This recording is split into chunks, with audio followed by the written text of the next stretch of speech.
on air. Sorry, some of you that are watching on YouTube, I was a little late starting the broadcast. Dennis and I were chatting about different things, which we tend to do, and Saturdays are fun and more laid back than during the week shows, that's for sure. Matt knows that. He's here with me Monday through Friday, and had a great week this week. So I will say this. I haven't decided who I'm going to vote for governor this next round. We're going to interview some folks this coming week and talk about some of that on my show, Rush to Reason. But I'm going to tell you right now, if somebody can fix these roads, that'd be good. They're going to get my vote. Yeah. I mean, it is such a cluster out there anymore. It's absolutely just a chore to go anywhere right now. Yeah, it is. And it seems like they're doing construction somewhere on some road. Everywhere. Yeah. And again, I'm not a construction, major. I didn't major in that in college or anything along those lines, so I don't know all the inner workings of how you do this. But at times I look at some of this and I wonder, man, it sure looks backwards the way you're doing some of this stuff. But maybe it's just me. I don't know. Yeah. And they tear it up from one end to the other, and sometimes they just work on it in sections. And anyways, I get maybe why some of that happens, but I don't know that I fully understand. And as a driver, I guarantee you it's frustrating for all of you that are out there. So anyways, we're here today to help you out. Whatever we can do for you, 303-477-5600 is our phone number, Drive Radio. I'm your host, John Rush, along with Dennis Brewster. You can hear with me in-house today. We're waiting for Ken Rackley. So, Ken, you're probably on your way driving. Be safe. Don't hurry. We got it handled. We'll take care of things until you get here. But Ken Rackley from Tune Tech, which, by the way, if any of you listen to KLZ at all, I hope yesterday, if you're listening to Experience Pros, which they're on from the 10 to noon hour, somebody called in. They have their what do they call it? There's something Fan Friday. I can't remember what they call it. Matt, do you remember what Experience Pros calls their Friday? What is it? Something Fan Friday. I can't remember what the actual name of it is. It's a trademark name. Anyways, somebody called in yesterday, and they were ranting and raving about Ken Rackley at Tune Tech. So, oh, really? Yeah, that was awesome. It was great to hear one of our Colorado Select members on there, and it's not often you hear automotive repair shops on that particular part of the program, so it was really cool to hear that. So, yeah, shout out to Ken, and congratulations. That was fun to hear his name and his shop, and he in particular being mentioned by name on that show yesterday, so that was really pretty cool. So I really enjoyed that, and that was a lot of fun to listen to that. So if you don't listen to KLZ during the week, I would encourage you to do so. We've got a lot of great programming, and it really starts early in the morning, goes till late at night. Of course, we're on the Haystack Help Radio every other Thursday. Right. We were there this last week. Yep, and Steve and Gino was on with us. Yep, that was a lot good. of fun. So listen. It's a blast. So anyways, we're here to take care of your questions, your phone calls, whatever we say it a lot, and I don't say this lightly. We do mean it. There's no dumb question on this show. There's a lot of talk shows out there, and believe me, I listen to a lot of talk radio since this is what we do on a regular basis. Now that I'm on air every day, I kind of listen in to see what everybody else is doing and just what's going on, and I listen to some of the competing shows just for pointers and tips, just to see what else is going on. And one thing I will say, and this is going to be true for my show in the afternoons along with this show today, we will never, ever, ever intimidate or make you feel bad for calling. Right. I've heard other talk shows where a caller will call in, and it's like, man, buddy, why'd you call in? You just got run over by a truck by the host. Right.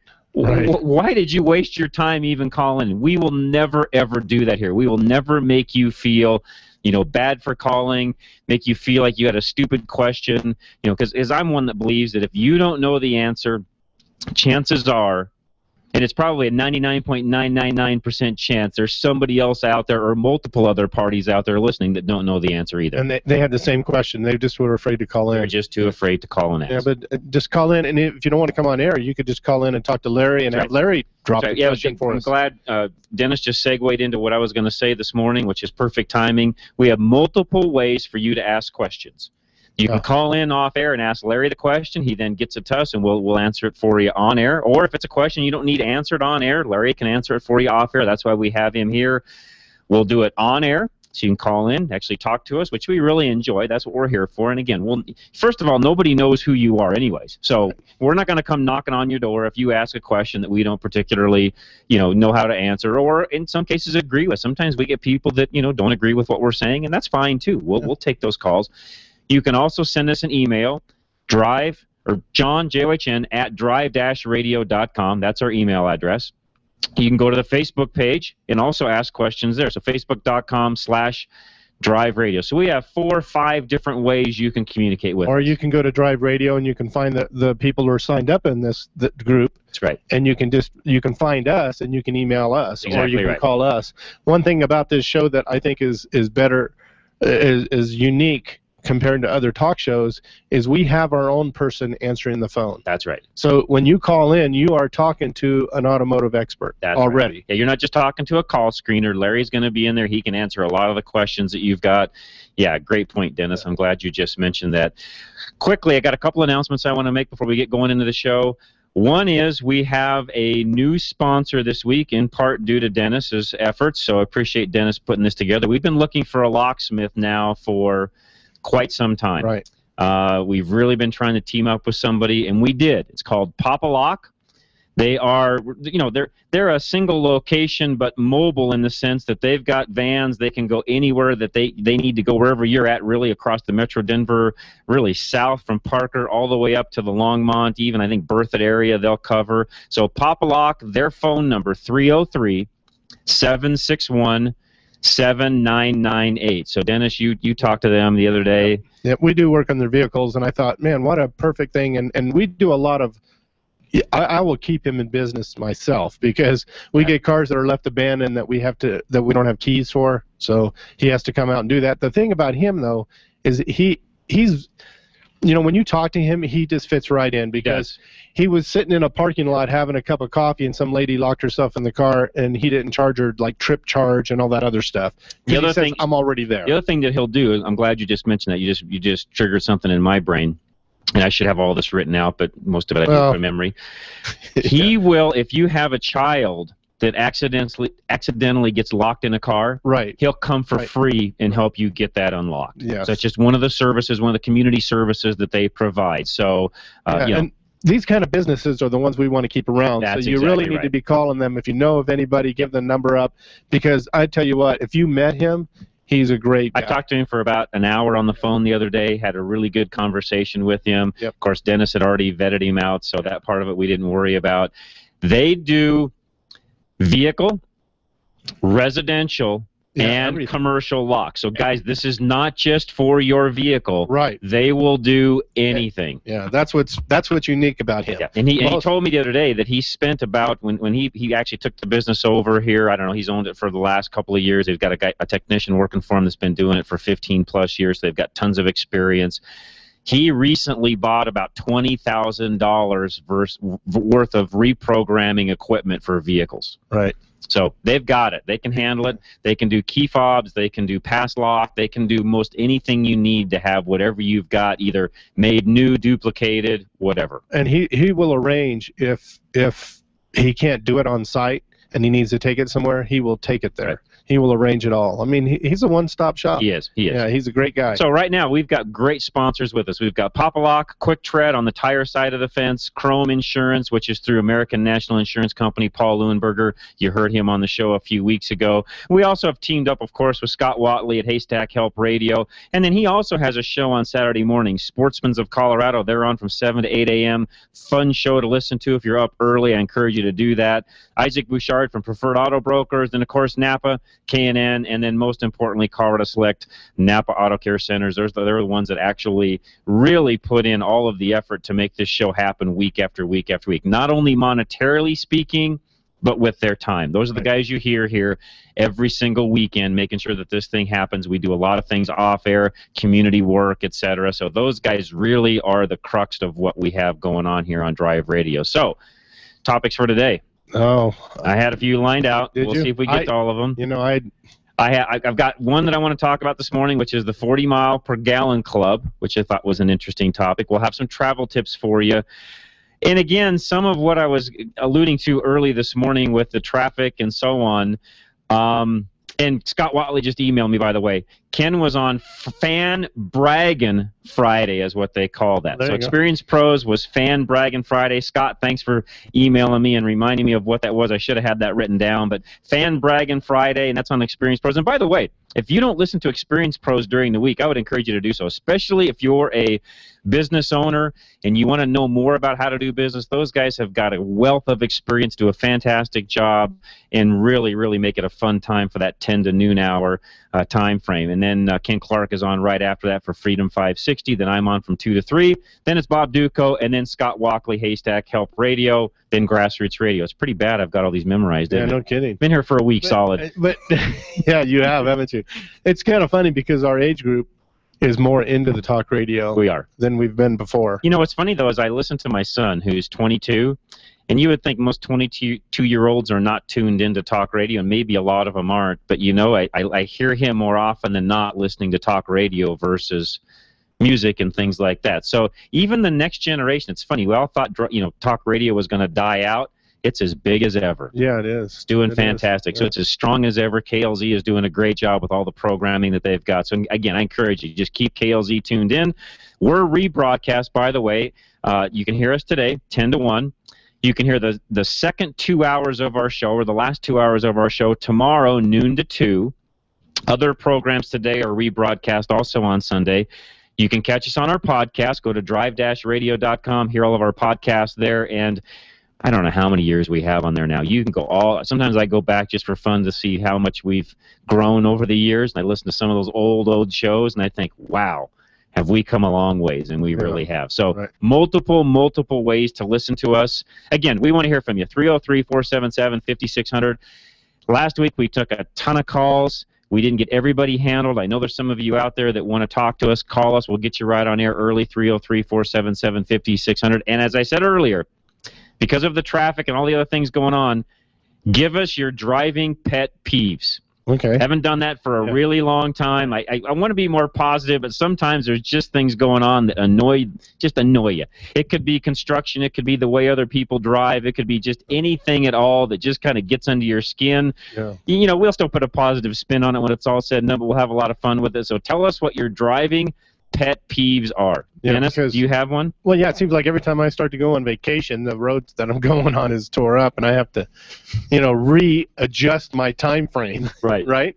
You know, you're going out of Denver going, okay, this road's been clean for the whole time, and now you go on it. There's cones everywhere. Yeah, and then you got to go 40 miles an hour instead of the 65 or 70. And I have lots of pet peeves when it comes to driving, but a couple of them have to do with the construction area in particular.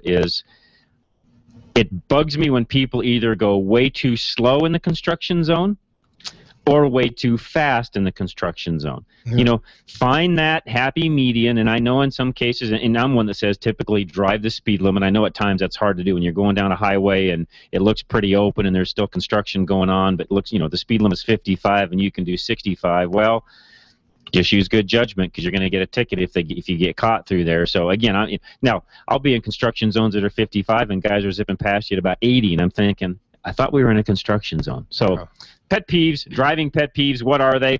Let us know and it could be something else that's a pet peeve of yours. May not have anything to do with driving, but let us know what it is. Again, Drive Radio, 303-477-5600. Give us a call. Let's take a quick break. We'll come right back. Matt, we'll take some calls. Drive Radio, John Rush, your host, KLZ 560, The Source. Reliability. It's what every driver wants from their vehicle. Regardless of make or model, you want your vehicle to take you where you need to go. Reliability is exactly what the Colorado Select Auto Care Centers offer. They set the standard for excellence in automotive repair and maintenance. Each member offers Napa Auto Care Peace of Mind Warranty, along with the highest level of customer service and integrity. To find a Colorado Select Auto Care Center near you, log on to drive-radio.com or call 303-546-NAPA. Napa know-how! You can't change a tattoo from Tracy to Stacy for $20.99, and you can't change that viral video of you at the company party for just $20.99. But you can change your oil. Right now, get 5 quarts of Pennzoil conventional oil in a Napa silver filter for just $20.99. Conquer the job. That's Napa know-how. General state pricing. Sales prices do not include applicable state, local taxes, or recycling fees at participating Napa Auto Parts stores. Offer expires 6/30/14. Have you ever wished there was a place you could take your car, put it on a lift, and work on it yourself? My name is Craig Wallace, owner of DIY Auto Repair Shops. We have the lift, the tools, and the expertise. We offer a multi-tier program that allows you to do it yourself, technically assisted, or we can fix it for you. Check us out online at DIYAutoRepairShops.com or give us a call at 303-429-4000.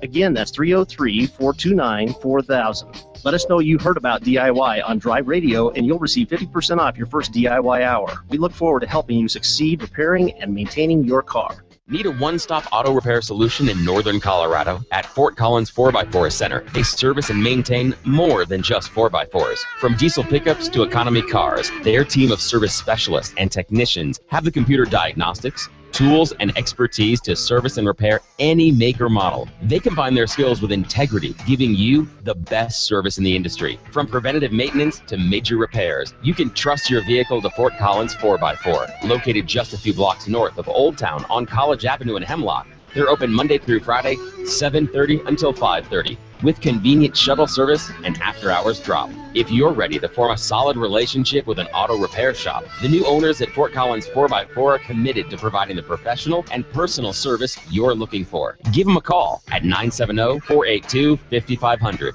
970-482-5500. Check them out on the web at FortCollins4x4.com or follow them on Facebook at FortCollins4x4.com.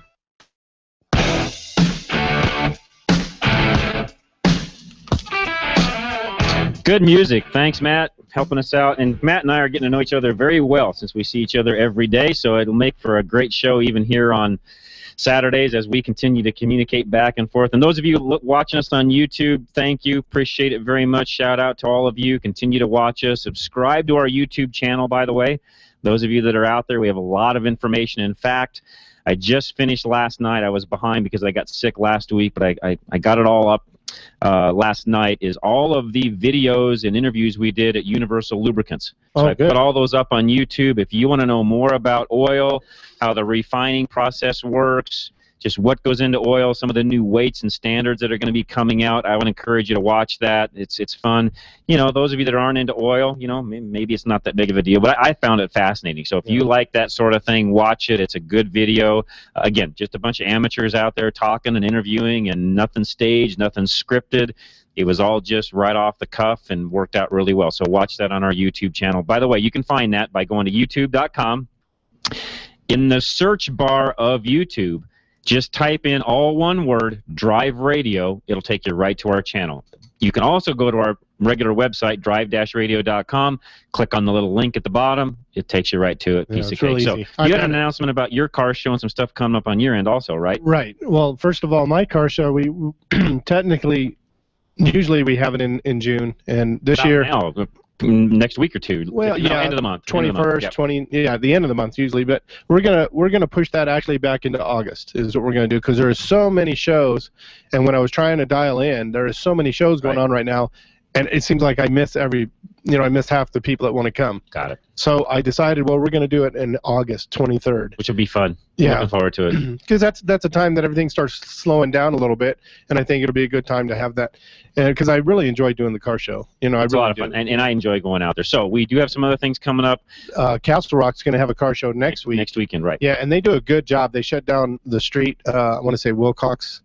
I'm trying to. Is it Wilcox or Wolfensberger? It could be either Wilcox. one. It goes north and south. Got it. Yeah, and parallel with I-25. Right there by One Stop, and the owner of that One Stop is John Mankey, and I think is Mankey. I know his name is John, so I hope I'm getting the rest right. All right. But anyway, he puts it on, and he does a great awesome. Great job, and there is like lots of cars that show up at that place, so you might want to take a chance and go down there and then see it and walk around the streets and stuff. So, all right, let's take a quick call. I've got another announcement. Actually, got lots of announcements today. It's that time of the year, to Dennis's point. Lots of car shows, lots of events going on. That's fine. We're here to help with some of those. But let's take Jeff real quick, who's been waiting. Jeff, welcome. What's going on today? Good morning, guys. Thanks for taking my call. Thank you. Enjoy the show. I have a storage lift and had it about 5 years, and it's a hydraulic ram with steel cables. Haven't changed out the hydraulic fluid. Wondering, is there kind of a time clock ticking on that particular fluid? Unless it collects a lot of moisture some way or somehow, not really. No, there's not. Okay, great. As long as the fluid looks good and clean, and again, it hasn't been out in the rain or had any water get into it, etc. If it's been sealed up, you'll have no issues with it. Proper level. Yeah.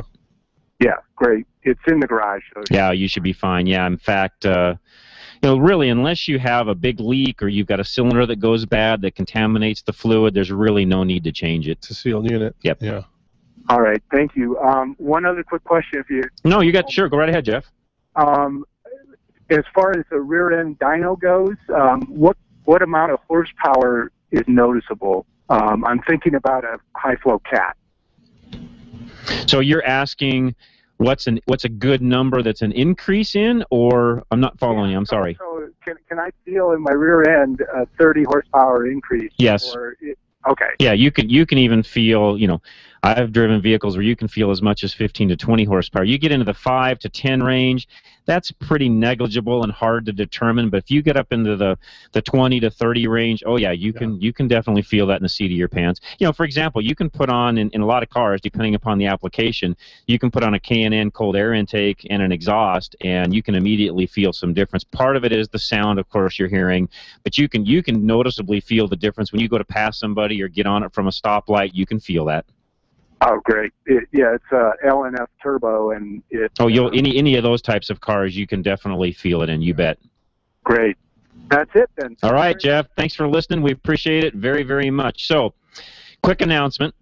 Toyota sent me this yesterday, actually, which was, we have a great relationship with Toyota, by the way. You hear me talk about them a lot on the air, partially because they do a great job of communicating with us. As far as the show goes, Drive Radio, they communicate really, really well. They get us the information that we need, and you know what? I would do the same for all of the other manufacturers. They just don't seem to be as forthright with all of the information they have going on, and or just aren't doing as much as Toyota does. So other manufacturers, if you're listening, get me the information. We'll get it out to the people. But in this case, the Denver Toyota Dealers Association, they donated about 7 to 8 years ago a Sienna van. That vehicle now has over 200,000 miles on it. So today there's a charity event going on at the Ronald McDonald House here in Denver, and they now have agreed to give them a 2014 Toyota Sienna to help with all of the families that come in from out of town, et cetera, the shuttling that goes on, et cetera. Just kind of helps those people feel like they've got a home away from home. And so Ronald McDonald House, as you know, does a great job here in Denver. Been around for, I think this is their 35th anniversary today is what they're celebrating. And the Denver Toyota dealers have agreed to give them another Sienna van. So hats off to those guys. That's awesome. You make a great point with the manufacturers. If they were to, first of all, we repair 80%, roughly 80% of the vehicles that come off the market, because only about 20, I thought the national average was 18 to 22% go back to the dealer, depending on the model. Right. Or make, I should say. So if they give us the information or work with us more, the independents, and we fix the car just as good as anywhere else, then that person might buy another vehicle the same make. That's exactly right. So if they were to work with us a little bit more, which we are open to anybody. Which Toyota does a great job of doing that, by the way. That's part of what I just got done mentioning is, they communicate with us extremely well. Right. And I wish the rest of them did the same. And like not bad-mouthing any of the others. We just don't get as much from the rest. If we were to, have more information at our fingertips or work closer with them, we would probably, tell our customers, hey, we're honest with our customers anyway. That's right. If they go, Dennis, I've been driving this Toyota, I just love it. You know what? Then go back to the same car. Go to the same make again, because it's done you good. Keep driving it. Keep driving. That's exactly right. Buy another one and keep going. Yeah. So no, that's a great tip that Dennis just had. And again, I wish we had more.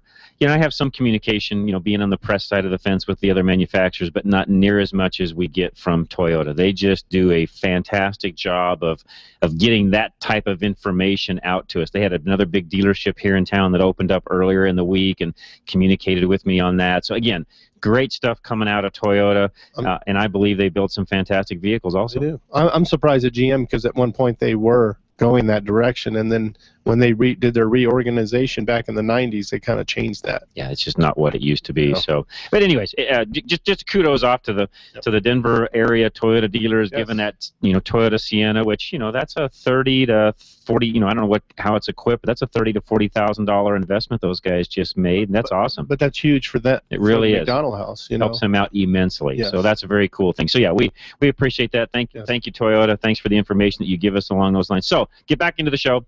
303-477-5600. Call us with anything. Nothing specific today. We just kind of call it an open day. Call us with whatever you want to talk about. We'd love to hear from you. Road. What you were saying about pet peeves. Pet peeves. Yeah. Please call us with your pet peeves. Yep, we'd love to hear from you. So whatever you want to talk about, again, 303-477-5600, and we're going to talk about the 40-mile-per-gallon club here in just a minute. We've also got some travel tips for us. Or for I love your travel tips. We were going to do those last week. We just didn't get a chance to get to it. Yep. And then if I have time today, I'd like to talk about how dangerous are aging tires. There's a lot of, I think, misconceptions out there when it comes to tires. There's been some national news stories that talk about when you should actually change a tire according to age.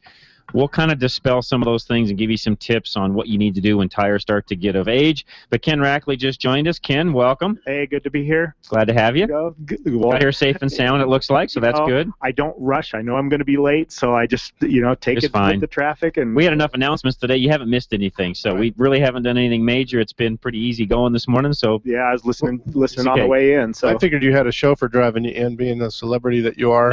Yeah, that's Friday. The chauffeur was late. There's my excuse. Yeah. Yeah. I was telling the guys earlier, fan bragging Friday yesterday on Experience Pros. You had one of your customers call in, and they were ranting and raving about what great service you had, and gave them, and it was great to hear that. So anyway, for me, I was just grinning ear to ear. I'm like, yes, one of our Colorado Select facilities on fan bragging Friday. That's fantastic. So that was really cool. I enjoyed that. That is great. So hats off to you. Well, thank you. That was great. Yeah, and my issue this morning started out last night, but not knowing that it was going to put me late this morning. It happens. So, no big deal. We're fine. Tell you what, guys. Matt, let's take a quick break. Larry's getting some calls lined out. Dennis and Brighton, hang with us. You've got a question on your 09 Ram. We will be right with you right after these messages. I'm your host, John Rush, Drive Radio, KLZ 560 The Source. Having transmission problems? Stop by Larry's Automotive today. We're your only Colorado Select Auto Care in North Denver that also specializes in automatic and manual transmissions. We're a family-owned small business taking care of your family-owned fleet of cars, trucks, and SUVs since 1994. We specialize in transmission and drivetrain problems and offer a 3-year, 36,000-mile warranty. We're also an ATRA member. Call us at 303-427-2108 for an appointment, or find us on the web at coloradoselect.com. Larry's Automotive, a proud member of Colorado Select Auto Care.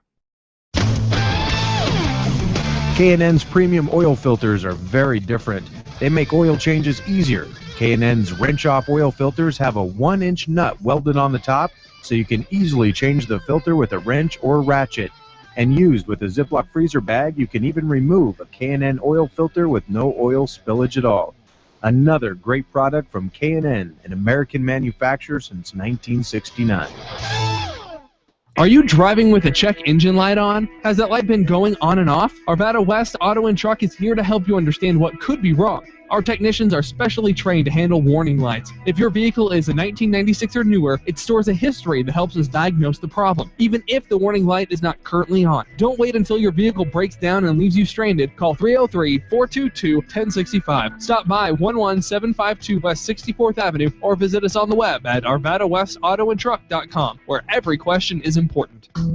Drive Radio is a presentation of Colorado Select Auto Care Centers. The independently owned and operated shops of Colorado Select hold each other accountable for the highest standards of technical expertise, honesty, and professionalism. They all understand that choosing a mechanic is risky business, so Colorado Select was created by this exclusive group of like-minded professionals who are dedicated to raising the level of consumer confidence in Colorado's auto repair industry. Schedule your next oil change at any of the Colorado Select Auto Care Centers heard on Drive Radio, and you'll immediately see the difference. For the complete list of all the member shops in the state, visit drive-radio.com.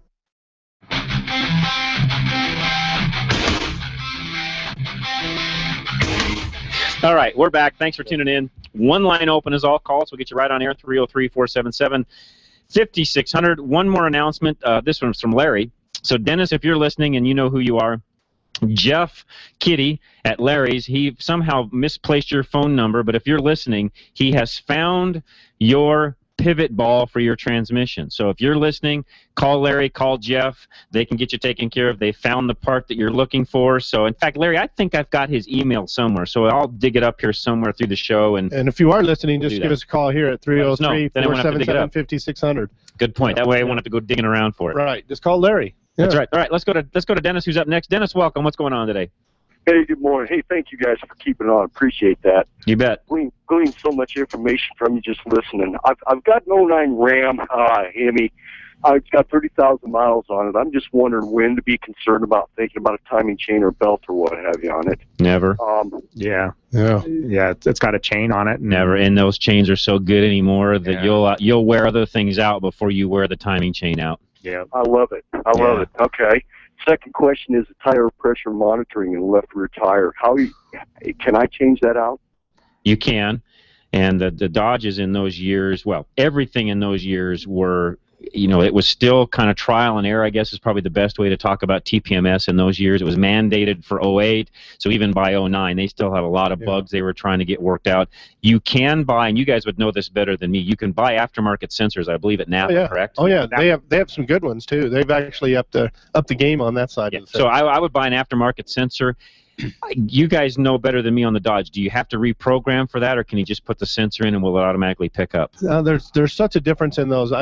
It helps to have the sensor programmed, but sometimes you can drive them and it'll see it. Sometimes you have to actually program the serial number off the sensor to the computer. Yeah, it just really depends. And Dennis, top of my head, I don't know on that 09. I have an 08 and it needs a sensor, by the way, so you're reminding me of something I need to do on my own trucks. Well, and he asked if he could do it, and other than breaking down the tire, he could do it, but you just have to break as down long as you get the tire broke down, that's the hardest part. And sometimes when people are breaking down the tires, they ruin them. They ruin the sensor. Yeah, they ruin the sensor, so you got to be careful with them. That's what the tire shop did for me, unfortunately. Yeah. Well, if they did that, then make them fix it. Yeah. It's the dealer, but they're arguing with me. Yeah, understood. Yeah. Well, so make them this offer. Say, you know what, guys, I'm not going to fight over who broke it, who didn't. I tell you what, will you just break down this tire? Here's a sensor. Will you just break down the tire and put a new sensor in it for me? Good call. And see if they'll do that. And chances are something that small to make a customer happy, if they have half a brain, they'll say yes. A lot of times, they'll work with you. I mean, like any of us, we would just do it. Yeah. Yeah, and if a customer bought a sensor into me, I would do it. I would just do it. Right. Yeah. Especially if there was a question on, did one of our technicians have anything to do with the potential breakage of the one you have now? That's an easy no-brainer. Yeah, we're just going to take care of it. Right. And you wouldn't even have to tell us. We'd look in the history and see if we did it, and if we just did a tire change, we would fix it. Right. Yeah. But in your case, if you're arguing over it, just make that offer to them and see what they say. If not, I'll tell you what we will do for you. I think I can speak for all of our Colorado Select facilities. Drive that thing into somebody. Tell them you want to just have a sensor put in real quick. They'll pop that tire down and Larry's raising his hand. He's as close to you as anybody from Brighton. Go to Larry's. He'll help you out with that. You got it. I'll do it. Can I put a shout out for you guys? That's the difference between you guys and the dealership. Well, appreciate it. Thank you, Dennis. Thank you. All right, take care. We appreciate that very much. Let's go to Larry, who's up next. By the way, line open, 303-477-5600. Larry, what's going on with your AC? Well, first of all, I got a 1996 Chevy Silverado with 144,650,000 miles on it. Good for you. All-wheel drive. I love the truck. As a matter of fact, I bought a newer truck, but I just don't have the heart to give it up. My wife loves it too. Good for you. Hey, right. It's a 350 engine, but unfortunately, the AC went out. When I press the AC button, the compressor doesn't seem to start on. So I was wondering, is it worth it for me to buy a compressor or just leave it as it is and just let it die a peaceful death? Right. Well, we need to figure out what the problem is. We don't even know if it's a compressor at this point. Just because it doesn't come on doesn't mean you're right. Yeah, it doesn't mean that it needs a compressor. And what that might be is there's a low pressure switch in there. So if you don't have enough Freon in the system, it might not cycle the compressor on. You can have a broken wire at the compressor. There's so many variables that it could be that cause the compressor not to kick on. We had a guy wanted to, he came in this week, and it was a 92 Chevy that he had the same feelings for. He didn't want to get rid of it, and he had R12 in the system, and he says, I just want you guys to change this out. And I'm like, well, why don't we check it out and see what it is? Turned out to be a bad switch. Yeah. And it was really easy fix. Yeah. Yeah. So yeah, there's... somebody said it could be that the thermostat influences also. Is that true? No, that is not true. No. Yeah, I mean, there's so many things that it could be, and yeah, there's a bunch of could be's. If a vehicle is really, really overheating, it could right. have an effect on the air conditioning, but that does not sound like that's the issue here. It would have an issue on the performance of the AC because the AC will kick on and stuff. Right. So it just won't get as cold as it should. I just don't want to give up the truck. It's like giving up a family member, you know? Right. Understand? No, you got us here, man. Yeah. And your first step is to get it diagnosed, see what the issue is. Would you recommend some place for me to take it? What part of town are you in, Larry? I'm in Highlands, North Denver, around 38th and Lowell. Well, probably Geno's is probably as close to you as any place. Which one? 38th and 38th and Lowell. Or is it Four Seasons? Look online real quick. The easiest thing for me, rather than telling you know more where you are versus me knowing that, just go to ColoradoSelect.com, Larry. Look at all the centers that we have there, and you can find the one closest to you, and any of those can take care of that for you. ColoradoSelect.com. Thank you, guys. You're very welcome, Larry. Thanks for calling in. Line open, 303-477-5600. Give us a call. We'll get you right on air. But, yeah, we were going to talk about AC a little bit on Haystack. We kind of just scratched the surface, Steve and I did on Thursday, and a lot of people want to condemn parts of the air conditioning system when it quits working that probably aren't even bad. Yeah, and a lot of people coming in right now and saying, I need to have it cleaned out or I have to have my Freon changed.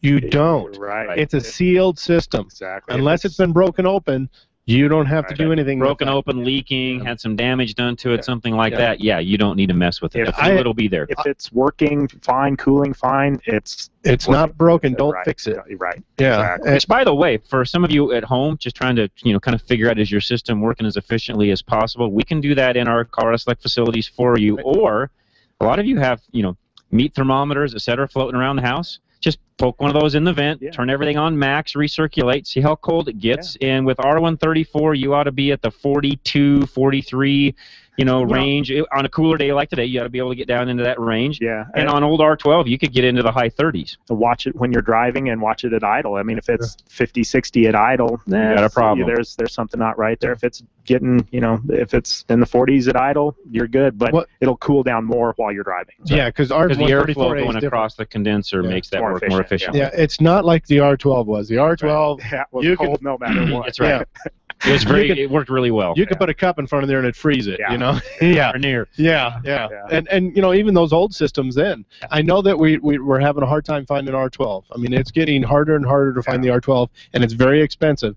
If you have that kind of a system, doesn't mean that you have to change it over. Correct. If it's sealed, there's still some R12 around that you might be able to still use, and there's still some floating around by the way. There is. It's just harder and harder to find. It's more expensive. But I mean, like this guy came in, and I'm like, I'd hate to even pop into that system if it's okay. Right. It might not be that. Like we were talking with this gentleman, we were talking about Larry. It might not be anything with the system. It might just be a wire problem or a wire switch, electrical, any number of items. A lot of electrical situations with that. So, that's why diagnosis, sometimes people get afraid to have a car diagnosed, but when you have it diagnosed properly, you'll save money. You can save money in the long run, and then you can make a logical decision. Right, exactly. Yeah. And it's no different than other components around your house, from televisions to appliances to whatever. Water heaters, roof leak, furnaces. Having a diagnosis and knowing specifically what's going on is still the best way to handle a problem, and that's just the way things work. So again, give us a call. We'd love to hear from you. 303-477-5600. Nobody's called in yet with a driving pet peeve. I was just going to say. Typically, when we've done this in the past, we've had the phones flooded in because everybody's got a pet peeve, and I know you all do.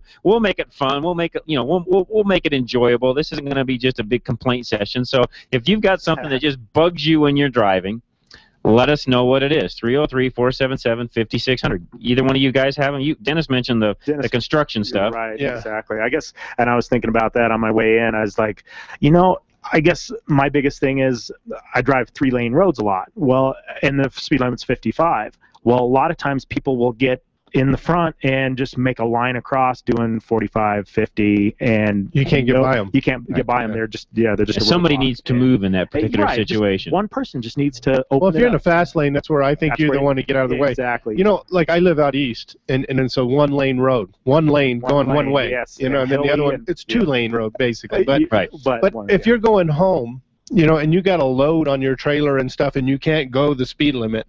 What I do is I pull out of the way and let everybody go by when I start seeing it build it up. Right. Let everybody go. I'm not in a hurry. I don't want to rush. Right. And I have a tendency to panic a little bit. I want to get a little bit faster, and that's not safe. No. Right. So the best thing to do is to pull over and get out of the way. That's right. That's Be courteous. That's called courtesy driving is what that is. Yeah. Exactly. And I always think about the other people. I don't want to delay them because we don't know what the situation is. When people come up on us, we don't know if they're in a hurry to get there because they got a loved one that's in the situation, or they got to be somewhere by work, or whatever the situation is. Yeah. It's not my point to judge, Right. so I get out of their way. Well, and the other thing, too, is, and we talk about this a lot on the shows, you've got to be defensively driving every single day. I don't care if you're driving a car, truck, motorcycle, whatever. You've got to watch what everybody else is doing. And a case in point, I kind of proved my point with people when they drive especially are very much like, I call them sheeple. They just follow the crowd. They're just kind of moving along, you know, doing what everybody else in front of them is doing. And the reason I can prove that is if I took a picture the other day and put it on my own personal Facebook page. So up along US 36, there's these signs all along there that say, "Don't follow construction trucks into the construction zones." Well, it's pretty bad when you got to put a sign out that basically says, "Don't drive into the construction zone," because basically people are just following the guy in front of them. Yeah. And if the truck's moving into the construction zone, they're just going to follow them right along in, and it just cracks me up. You will always see that in the right lane. You know, an exit's coming up for the highway. Everybody's moving along, you know, 55, whatever, and the person that's exiting is going, and you'll always see that next person behind just kind of following that, and then all of a sudden, okay, we're doing a correction, and I'm not going that direction. It amazes me, and I've driven a bunch this last week coming down to the studio here every day for the afternoon show, and it just amazes me that, first of all, if you, theoretically speaking, if everybody drove the way they were supposed to, there should never be any slowdowns in traffic ever. Right. If everybody drove the way they're supposed to. Right. All it takes is one knucklehead right. slamming on the brakes, slowing things up, not getting out of the way, doing whatever happens to be, and all of a sudden that's when we have these traffic jams. And volume causes some traffic delays, and I get that, but even then, theoretically, if everybody's driving like they're supposed to, it's like the old Jetson movies, you know, where we used to watch the cartoons we watched when we were kids, and all the traffic's moving along at exactly the same speed, etc. Exactly. The reality is, if everybody would do that, it would work. We just don't do that. I have another pet peeve I can tell you about, because I always seem to be going, like if I'm going to Powell or if I'm going camping and I have my trailer, because I'm looking at you because you go camping a lot too. Sure. What it is, Well, everybody you're not seems- looking at me because I don't. Well, you're always on the radio. You just said that. You're on the radio every day, so we know where you're at. No, but you have a big trailer on you, you know, or a boat, and you're going along, and people have to get in front of you. Right. They hate being behind you. They hate being behind you. They get in front, and then they slow down. Right. And then you got to get around them, and it's Right. like, you know what? When I have people, you know, truckers, the same thing. Just stay out of their way. Let them go, because if they can keep the momentum going, they can make it up the hills better. That's right. They can go down better. Slow down. I've learned over the years from driving trucks, people hate being behind things they can't see around. Right. And then they can pull up and slow down. But it's like, you know what? Just keep stay, the same speed. just stay behind. Whatever. Don't worry about it. Do what you're doing, and that's no big deal. Because it's not a problem. We're going to see you at the next light anyway. That's exactly right. So quit worrying about it. That's true. Not a big That's issue. true. Yeah. Again, we'd love to hear from you. 303-477-5600. Questions, comments, things you want to add, pet peeves, question you've had for years that you've never really known who to ask. That's what we're here for. It doesn't matter what it is. You know, even if you're a seasoned do-it-yourselfer, guess what? We all have questions. I know when I went out to Universal Oil, for example, you know, I learned things on that, and you'll watch those videos and see my expression at times, and it's like, wow, okay, I didn't know that. You know what? Even some of us that have been in this business for 30-plus years, we learn. We don't know it all. No, we have learn stuff all questions the time. every day. So I know those of you out there listening have questions. Call us. We'll answer them. 303-477-5600. Matt, take us to a quick break. Hold that thought, Dennis. Okay, I'll hold it. Hold it. We'll get it right when we come back. Dennis has got a thought. We'll have it right when we come back. Drive Radio, KLZ, 560 The Source. Do you have the need? The need for speed. If so, Extreme Auto Repair is the place for you. Extreme Auto Repair specializes in vehicle restoration and performance enhancements that'll get you where you need to go with speed and style. With their knowledgeable staff and professional service, they can answer any questions you have to get your vehicle running the way you've always dreamed it could. Extreme Auto Repair in Parker. Give your vehicle the attention it deserves. Mention this ad to receive $25 off any service or repair at Extreme Auto Repair in Parker. Ever try to buy an air filter and get lost in catalogs and vehicle descriptions? Well, K&N, the inventor of reusable cotton filters, has got the answer to the mess. Just visit knfilters.com and enter your vehicle identification number off your dashboard or car registration, and K&N will show you the filter that fits your car. It's never been easier to buy a K&N, the filter that helps your car run better. Ah, summer. A time of fun, sun, high temperatures, and the ultimate family road trip. Before embarking on the ultimate family adventure, bring your vehicle over to John's 4x4 Center on Arapahoe and Boulder for a little TLC. Our summer maintenance inspection includes pressure testing your air conditioning system, checking your coolant levels and tire pressure, testing your battery, inspecting your hoses and belts for cracks, cuts, and bulges, testing your transmission, power steering, and brake fluids. Having your vehicle inspected before a long road trip can keep you on the road, not stuck beside it during your vacation. John's 4x4 is under new ownership as of January 2014. Stop by and see what's new. Located on Arapahoe Road just east of 63rd behind Carpet 1, we are open to serve you Monday through Friday, 7:30 a.m. to 5:30 p.m. with shuttle service and after-hours drop. Give us a call at 303-449-2640. Follow us on Facebook or check us out at johns4x4.com. Know-how! They have names like Joe, Bob, or Uncle Ryan. But to you, they're moochers. They borrow your tools and promise to return them someday. But someday isn't a day. Tell them they can get their own 7-piece ratcheting gear wrench set at Napa for $29.99, which you'll borrow and return someday. Conquer the job. That's Napa Know-how. At participating Napa Auto Parts stores. Offer expires 6/30/14. 24 seconds. I timed it. It took me just 24 seconds to find a AAA certified master mechanic who offers the best peace of mind warranty in the state. A 3-year, 36,000-mile warranty on every repair. At coloradoselect.org, I search my city and boom, I'm done. Colorado Select Auto Care puts their member shops through a rigorous set of requirements, so I know no matter which shop I choose, I'll get the best auto repair service possible. That's 24 seconds well spent. coloradoselect.org.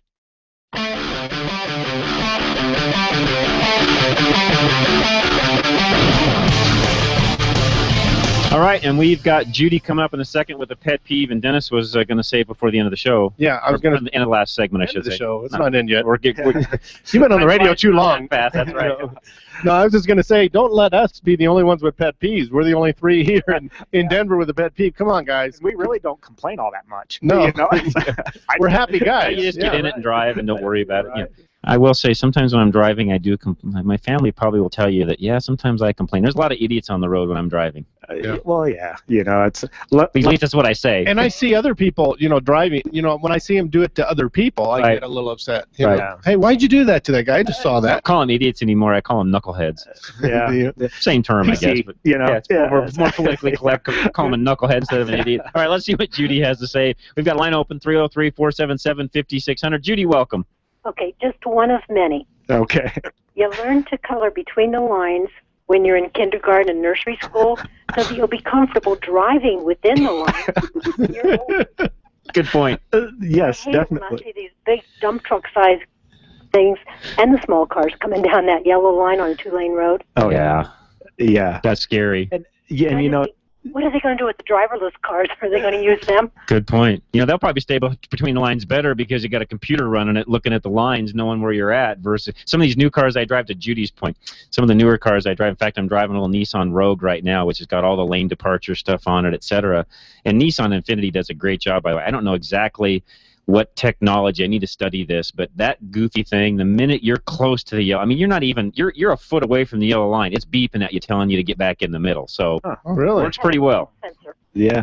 Wow, that's crazy. Well, and you kind of wonder, is it people not understanding where their vehicle is, because I mean they're sitting in the driver's seat thinking I should be in the middle of the lane, or you kind of wonder where the error is coming and to from. Judy's point, Judy and I've seen some of these folks at the DMV getting their licenses, and I often wonder, wow, no wonder it's so scary out there, because I watch them go through and do the test and then get reissued the test, and I've even seen the DMV people tell them what they missed and what the correct answer is, and I'm thinking, I didn't think when I was a kid, it didn't work that way. Yeah. You had to go back home, study, and then go back in and take it again if you failed. Right.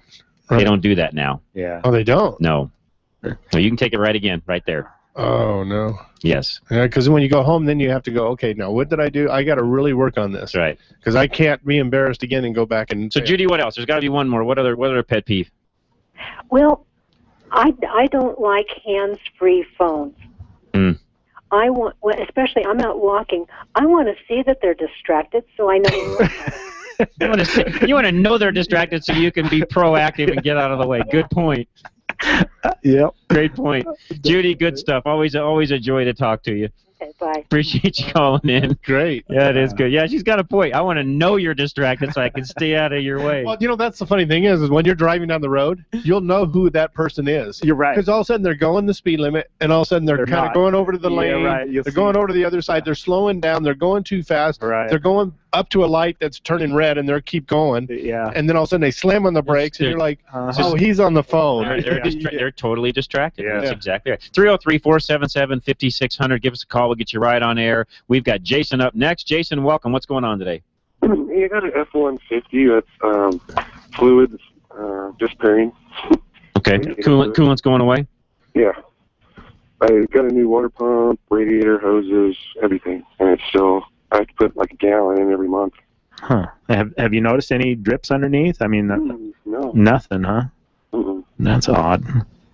So I was wondering if there's something. What year F-150? 91. 91. 91. And how many miles, Jason?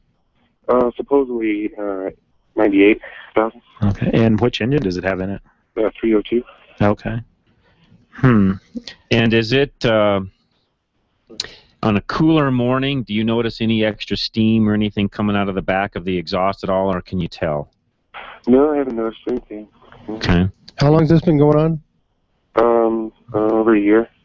And I make sure I get this right. It's a quart a month or a gallon a month? A gallon. Yeah. A gallon's a lot in a month. Yeah. How has anybody been underneath it just to see if there's any residue or anything like that, or pressure tested it or anything like that? No, I've noticed some look like antifreeze on like my transmission. Okay. A little bit of oil. Because what can happen, and the reason why we're asking all these questions for everybody else listening, there's multiple areas on a cooling system to leak. There's not, everybody thinks, right off the top, radiator, hoses, that sort of stuff, but there is other areas where you can develop leaks. Head gaskets can leak, freeze plugs, for example, can leak. Yeah. Intake manifolds. And freeze plugs can leak in places where you may not really notice there's a big leak, because if it's in a spot where it can actually run down on something, right, and burn off, evaporate, etc., you may never see a lot of residue on the ground. A gallon a month seems like a lot, and it is, but it's not so much that it's just pouring out onto the ground. Right. As you're driving and heats up, things expand, contracts, things Exactly. along those lines. So it can leak maybe while you're driving, but maybe a drip every 2 minutes or something like that, where it'll leave a little residue underneath, but it's not going to show you a puddle after you stop. What you really need to do is there's a dye test we can do on that, Jason. Somebody needs to add some dye to the cooling system, let it get up to operating temperature, and then we look at it with an ultraviolet light to see exactly where the leak is coming from. And here's the thing. If there's no external leaks, it means you have an internal engine leak somewhere.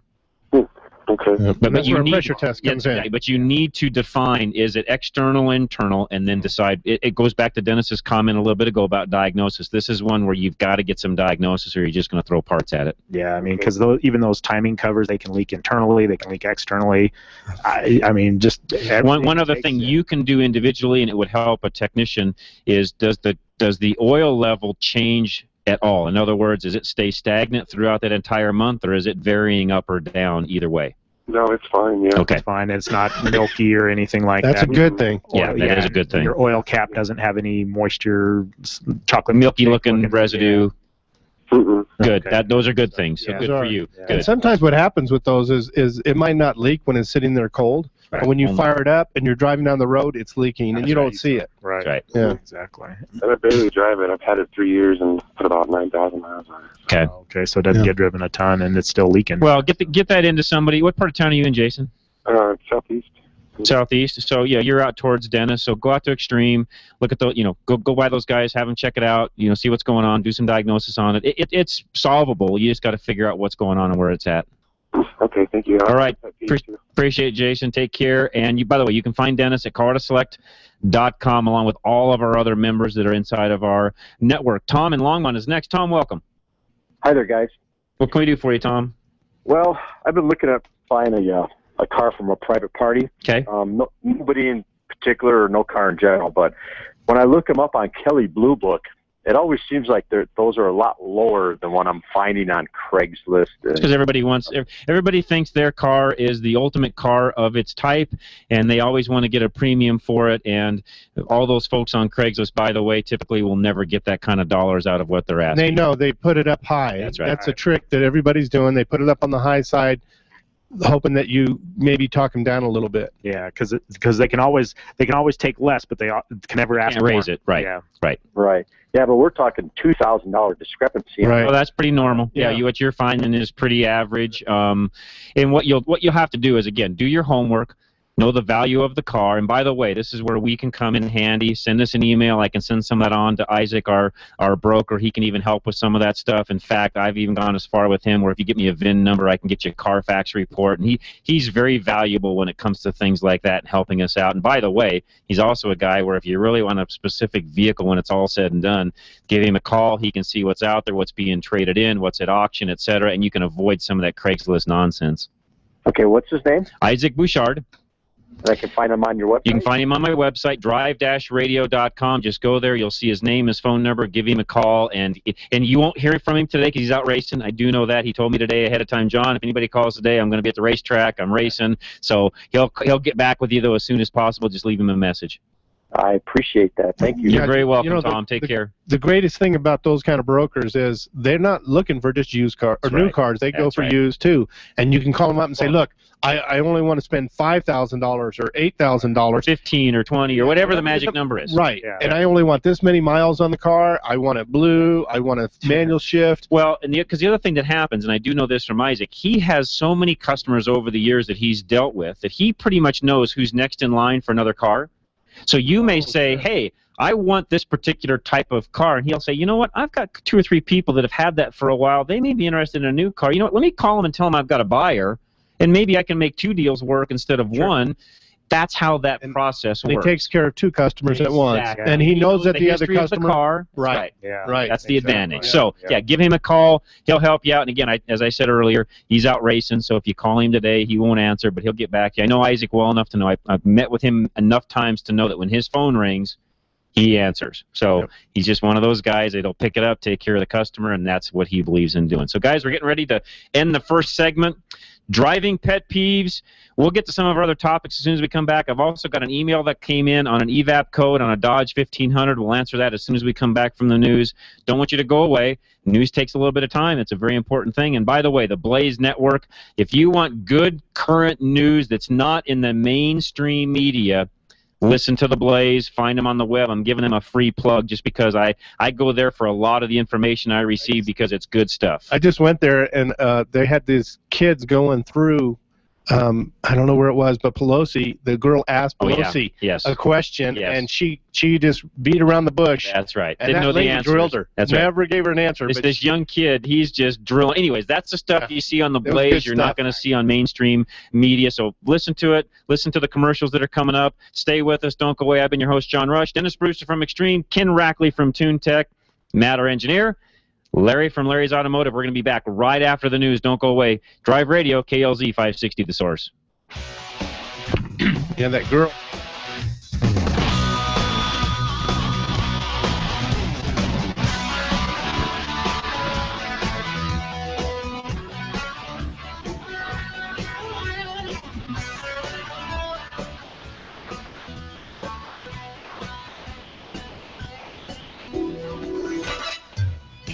Drive Radio is a presentation of Colorado Select Auto Care Centers. The independently owned and operated shops of Colorado Select hold each other accountable for their highest standards of technical expertise, honesty, and professionalism. They all understand that choosing a mechanic is risky business, so Colorado Select was created by this exclusive group of like-minded professionals who are dedicated to raising the level of consumer confidence in Colorado's auto repair industry. Schedule your next oil change at any of the Colorado Select Auto Care Centers heard on Drive Radio, and you'll immediately see the difference. For the complete list of all the member shops in the state, visit drive-radio.com. Hey, it's me again. While you're kicking back, we're gearing up. On Mondays, Wake Up with Randy Corcoran, Rick Thielen from our fantastic sponsor, Life Choices. And then back to Tea Party Politics with Tea Party News Network Director Scotty Nell Hughes. Your calls, news of the day, traffic and weather with Zach. Join me for Wake Up with Randy Corcoran, 5 to 8 a.m. here on KLZ 560. Church has always brought people together, but never quite like this. Your church believes that they can help you find true love. All new Thursday on Game Show Network. Tell me about your bachelor. He's real cunning. The dating game gets a miraculous makeover as congregations play Cupid in a matchmaking ministry of love. I hope you trust your church. True love gets real. It Takes a Church, hosted by Natalie Gray. All new Thursday at 9/8 Central, only on Game Show Network. This is the legendary KLZ, AM 560, KLZ HD Denver, and online streaming at 560thesource.com. Since 1922. KLZ Denver.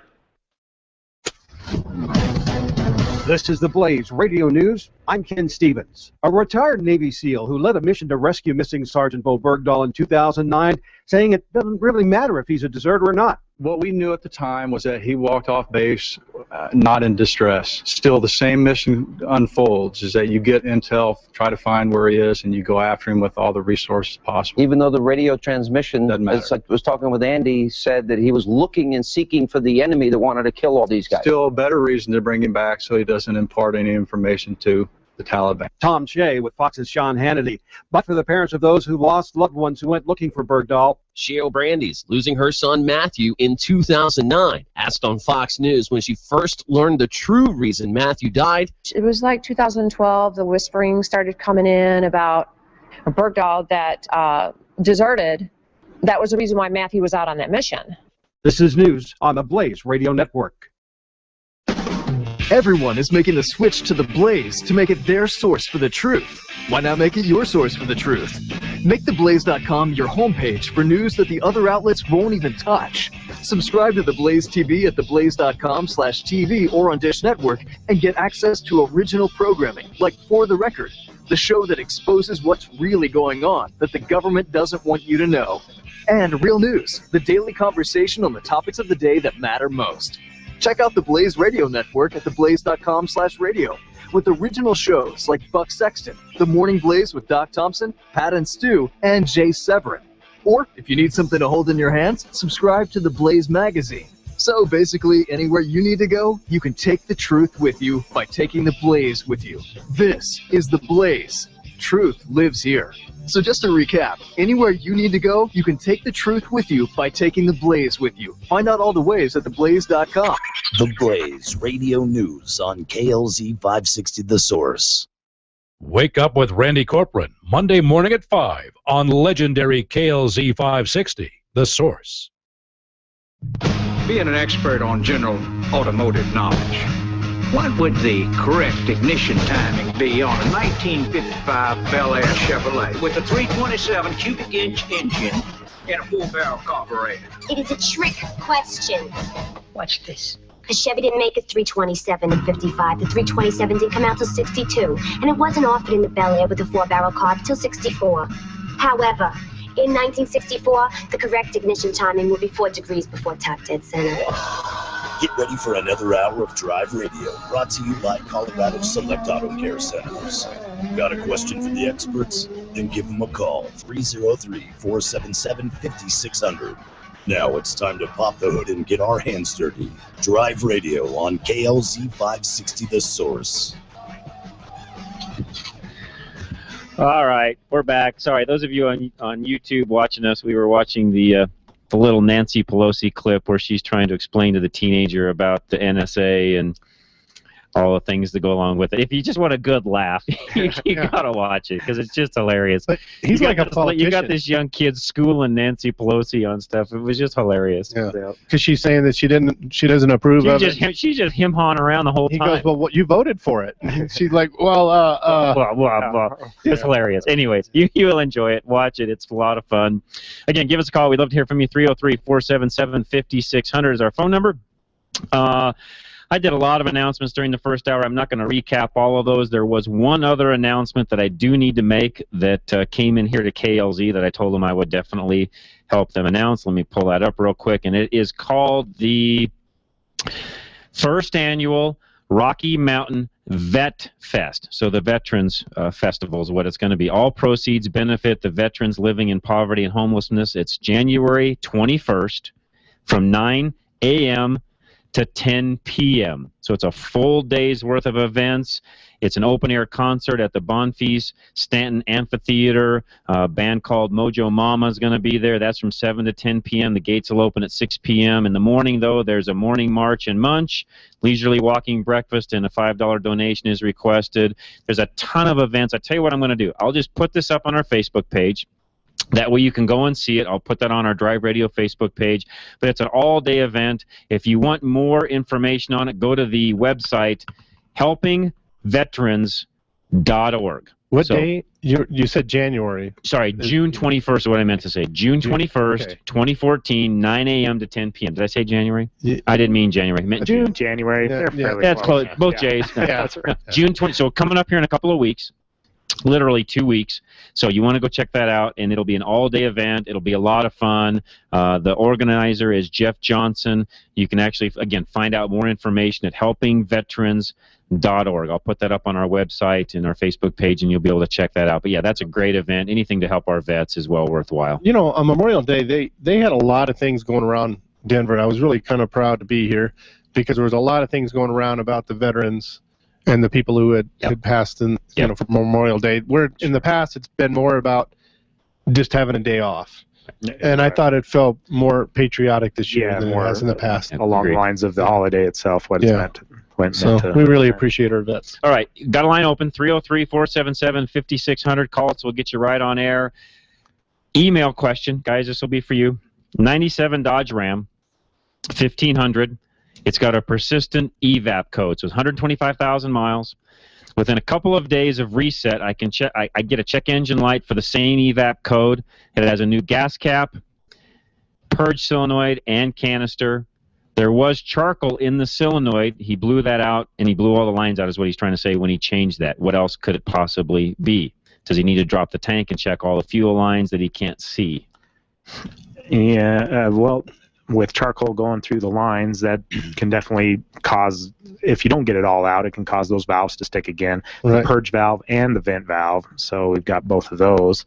You know, what else? And he's in Colorado Springs, by the way, so we don't really have anybody close to him to send him to. So he didn't mention what code either. Oh, right. So is it a large leak, small leak? Right. So, Paul, if you're listening, send us what the exact code is so we can kind of help you determine what that is, and I'll send you an email back right now and because it could be a bad line, too. You're right, A cracked line or... Yeah, I mean, could be still a bad gas cap at that point, too. Yeah. I mean, you know, hard to say. There's so many things that can set those EVAP codes.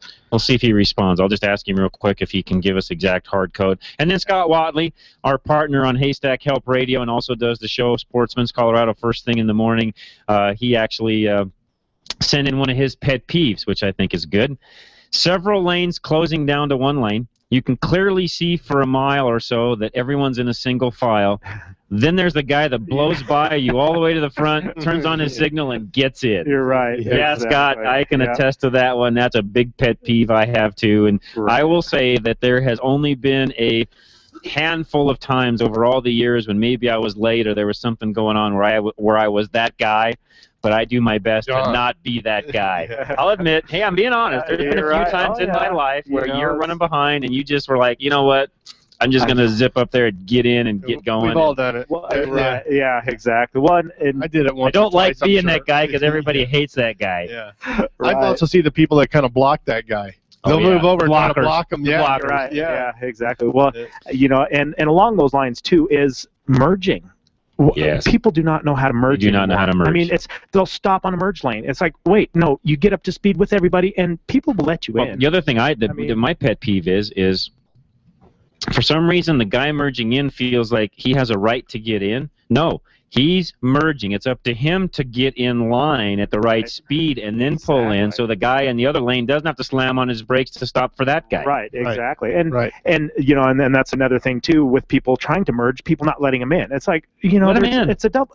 You're not going to get there any quicker. Exactly. One car. Put a little gap. One car. Let this thing flow through. Exactly. Be courteous. And most of the time, people do let people in. And I like Dennis's explanation of the blocker, though. That's the merge lane blocker. Oh, they do. Yeah, they do. exactly. They get over there. You're not getting on my front. You're right. Because I'm running late, and if you get in front of me, I'm going to be half of a millisecond late. That's hilarious. Right. We'd love to hear from you. 303-477-5600. What is your driving pet peeve?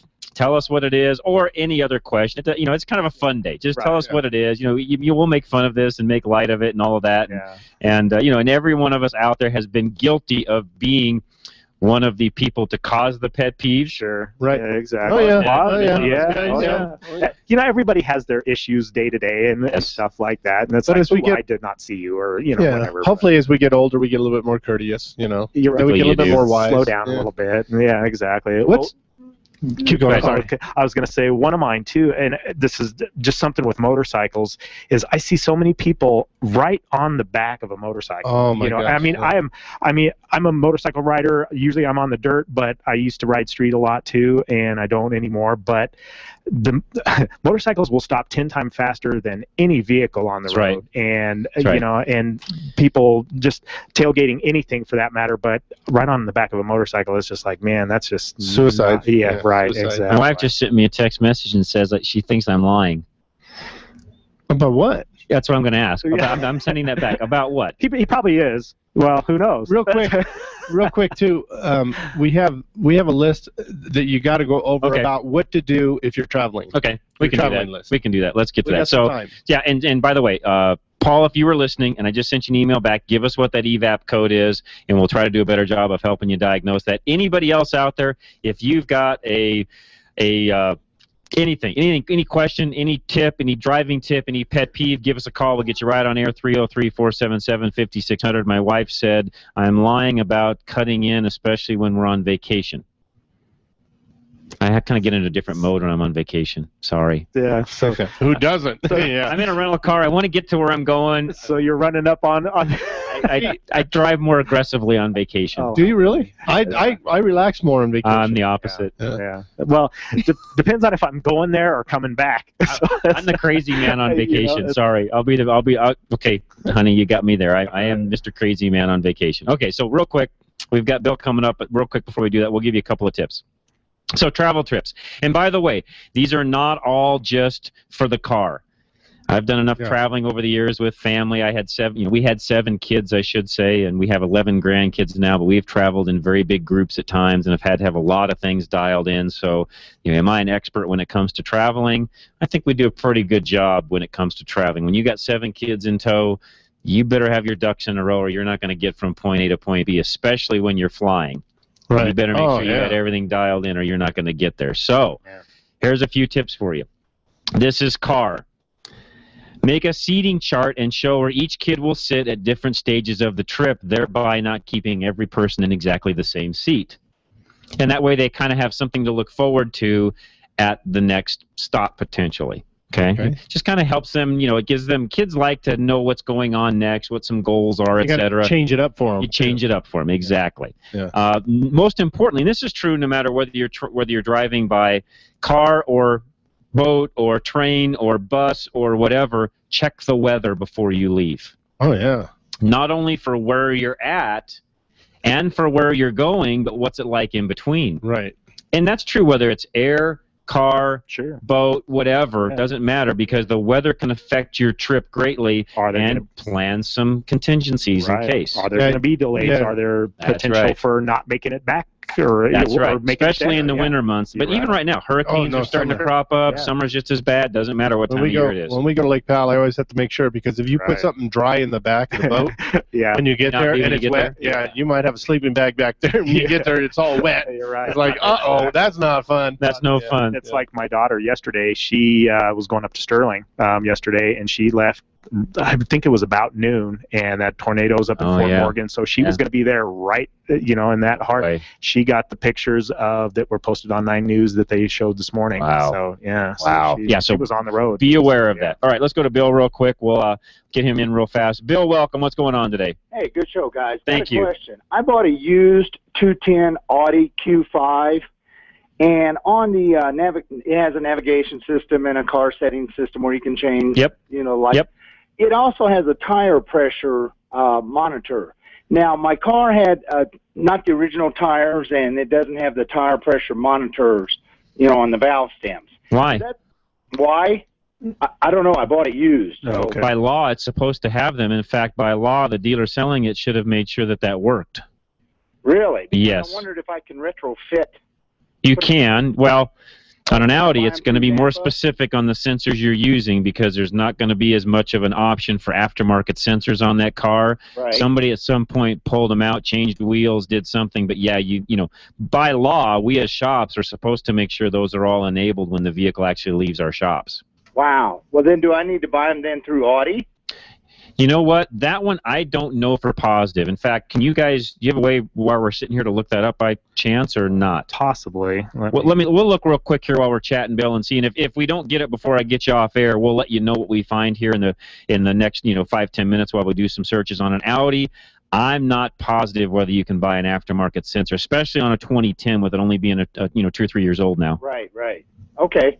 Well, thank you. But we'll do some looking. I tell you, keep listening. We'll figure that out. But yes, you should be able to put sensors in that, make that work. That one, I guarantee you, is going to need some programming to get the sensors in line with what's on the car. So that'll be something that has to get done by somebody that can program that. We've got closest to you on Audi specific would be Kurt out at Anderson's on West Colfax. I guarantee you he can help you get that program. But keep listening. We'll find out whether you can actually buy those sensors, other than the dealer. Okay. All right. Thanks, Bill. Appreciate the phone call. And I'll tell you what, Matt, let's take a quick break. We'll keep looking for these sensors. When we come back, we'll take more calls. Give us a call. Lines open, 303-477-5600.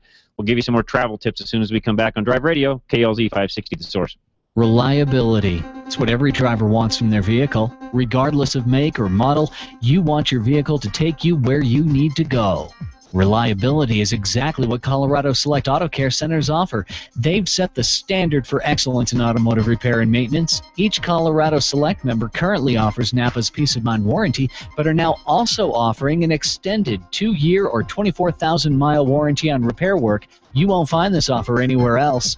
To find a Colorado Select Auto Care Center near you, log on to drive-radio.com or call 303-546-6272. Napa know-how! You like car stuff.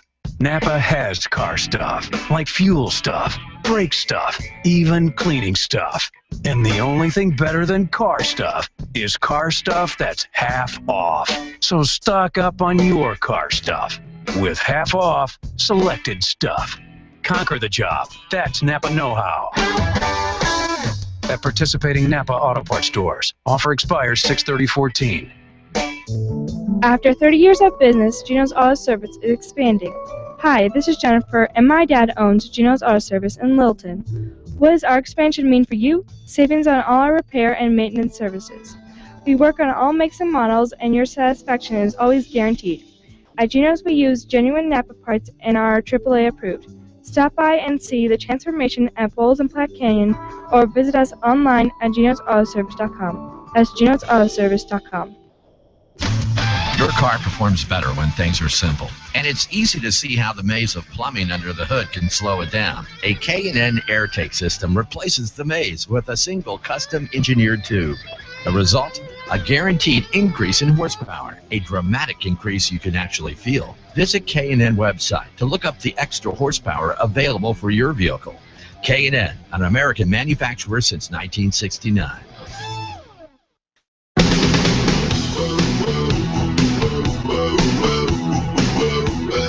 By the way, I wanted to mention this. Some of you called in. Actually, two things that were called in about. One was Bruno called in a little bit ago and wanted to know what the phone numbers were for our centers up in Fort Collins and Boulder, John's 4x4 in Boulder, and Fort Collins 4x4 in Fort Collins. Boulder is, Bruno, if you're listening, 303-449-2640. I'll say that again, 303-449-2640.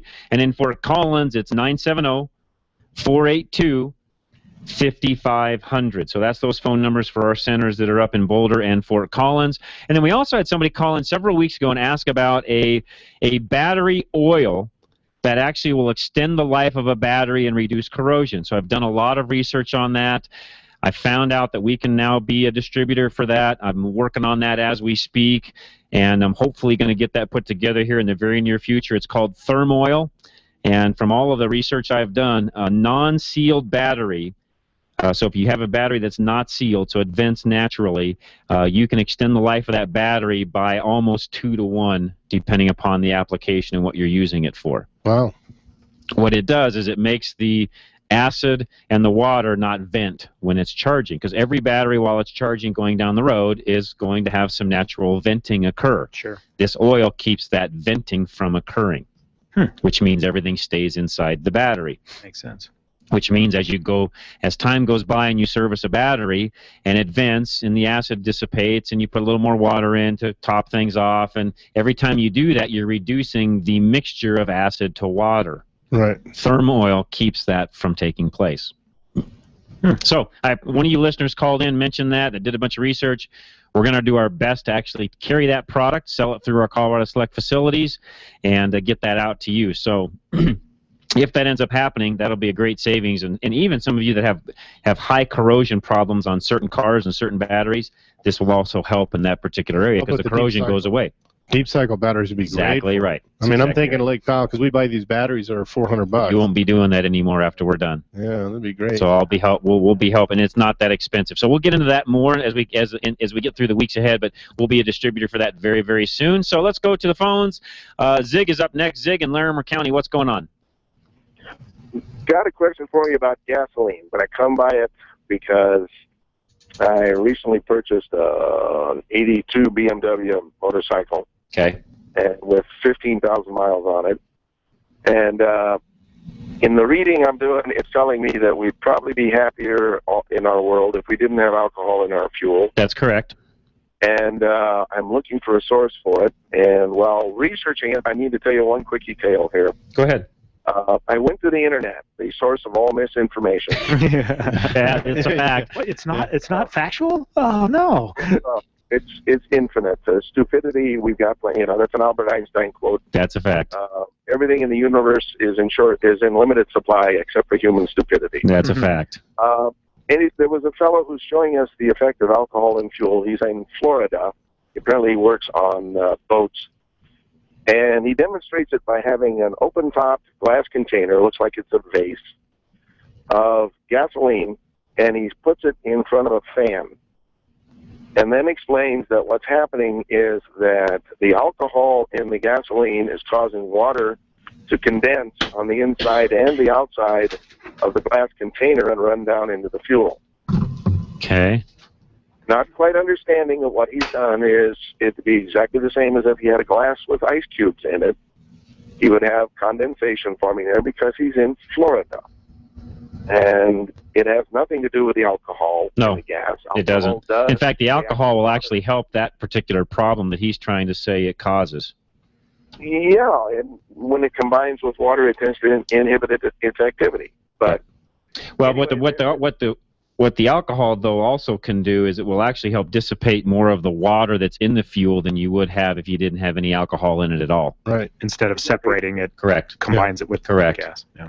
So that part of it, he's actually the opposite of what is actually going on there. But I'm still one that says, yes, if we could do without it, it would be much better. Unfortunately, it's very, very hard to find without. One of the tricks, by the way, just one more second. No, you're fine. One of the tricks with alcohol is if you take take a cup of alcohol, a cup of gasoline or water, and combine them, you'll wind up with less than 2 cups. Because molecularly, they actually fill in spaces with each other. Nice. And the quantity will actually be slightly less. I did not know that. That's something I just learned from you. I didn't know that. I can see that happening. Yes, that makes sense. Yeah. Yeah, very interesting. But anyway, so is there anybody, I read something once along the way that says it's Phillips 66? There is, to our knowledge, and this is all the research, we've been on this show for 18 plus years, and to our knowledge, and this, by the way, this email that we received is 6 months old, so I don't even know if this is true. You're going to have to validate this for yourself. But supposedly here in Denver, in Lakewood, there is a station called Brad's Conoco that carries ethanol-free or alcohol-free fuel. Now, that was back in September of 2013. I have not verified that in the last few months, so I don't know if that's still true. Alrighty. Well, I'm willing to chase any old.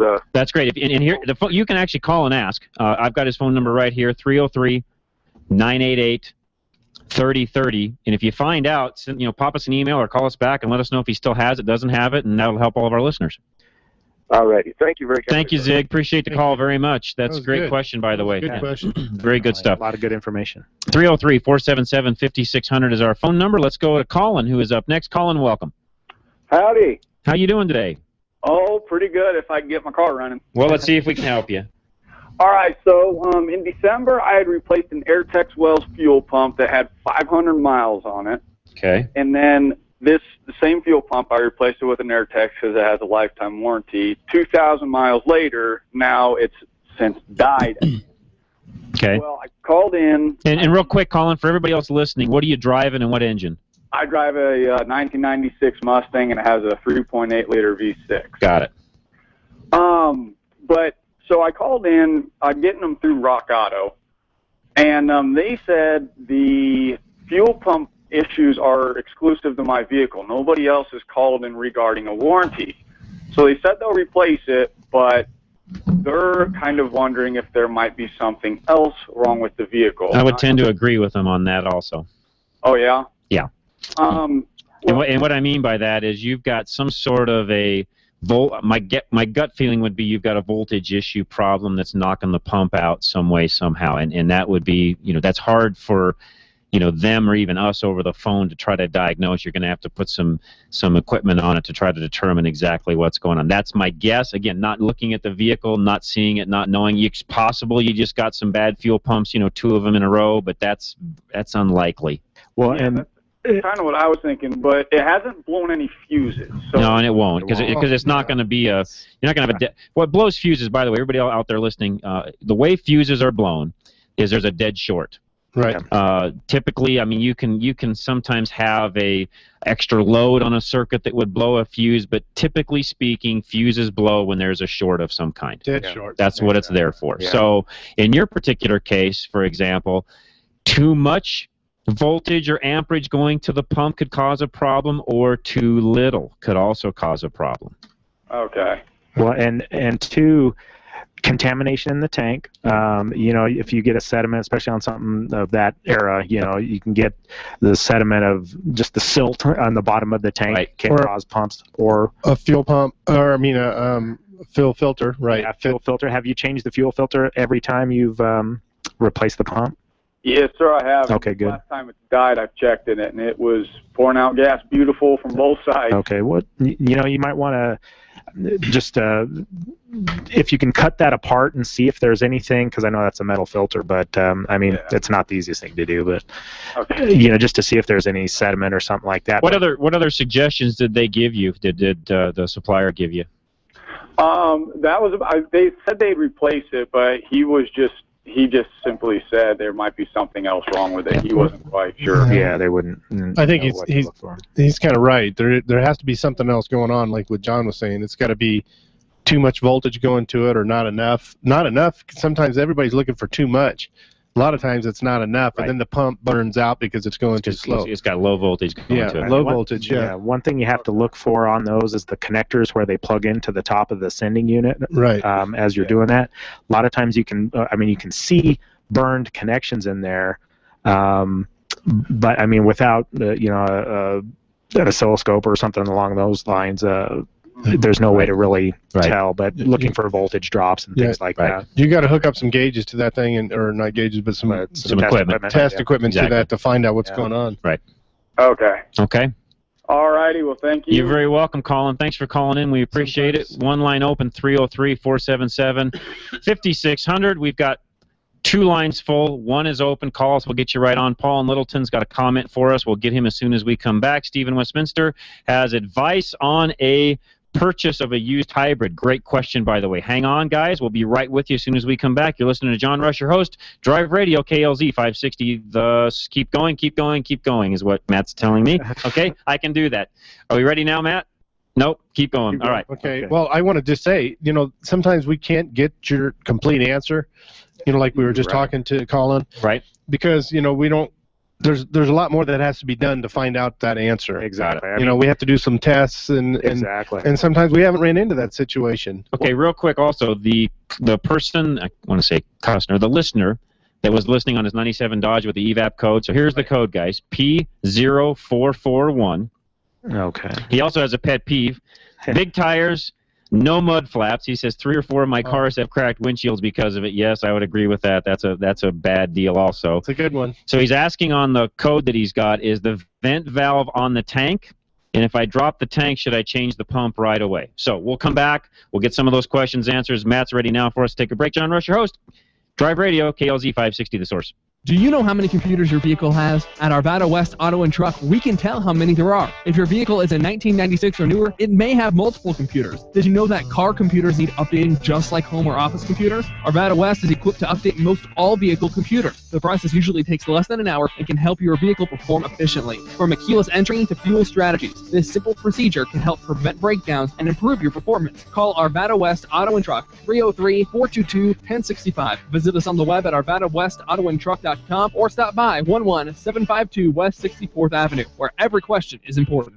Have you ever wished there was a place you could take your car, put it on a lift, and work on it yourself? My name is Craig Wallace, owner of DIY Auto Repair Shops. We have the lift, the tools, and the expertise. We offer a multi-tier program that allows you to do it yourself, technically assisted, or we can fix it for you.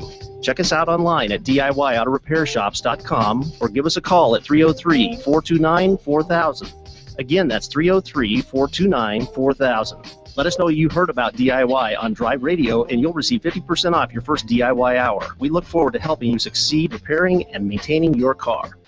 Having transmission problems? Stop by Larry's Automotive today. We're your only Colorado Select Auto Care in North Denver that also specializes in automatic and manual transmissions. We're a family-owned small business taking care of your family-owned fleet of cars, trucks, and SUVs since 1994. We specialize in transmission and drivetrain problems and offer a 3-year, 36,000-mile warranty. We're also an ATRA member. Call us at 303-427-2108 for an appointment or find us on the web at coloradoselect.com. Larry's Automotive, a proud member of Colorado Select Auto Care. A 3-year, 36,000-mile warranty on every auto repair says so much more than, if it's not right, we'll try to fix it again. A 3-year, 36,000-mile warranty tells me that this is a master mechanic who's confident, who knows what they're doing. I mean, nobody offers a warranty like that, right? Colorado Select Auto Care Centers do, and only the members of Colorado Select offer a warranty this good. Find a mechanic who's a member of Colorado Select Auto Care at coloradoselect.org.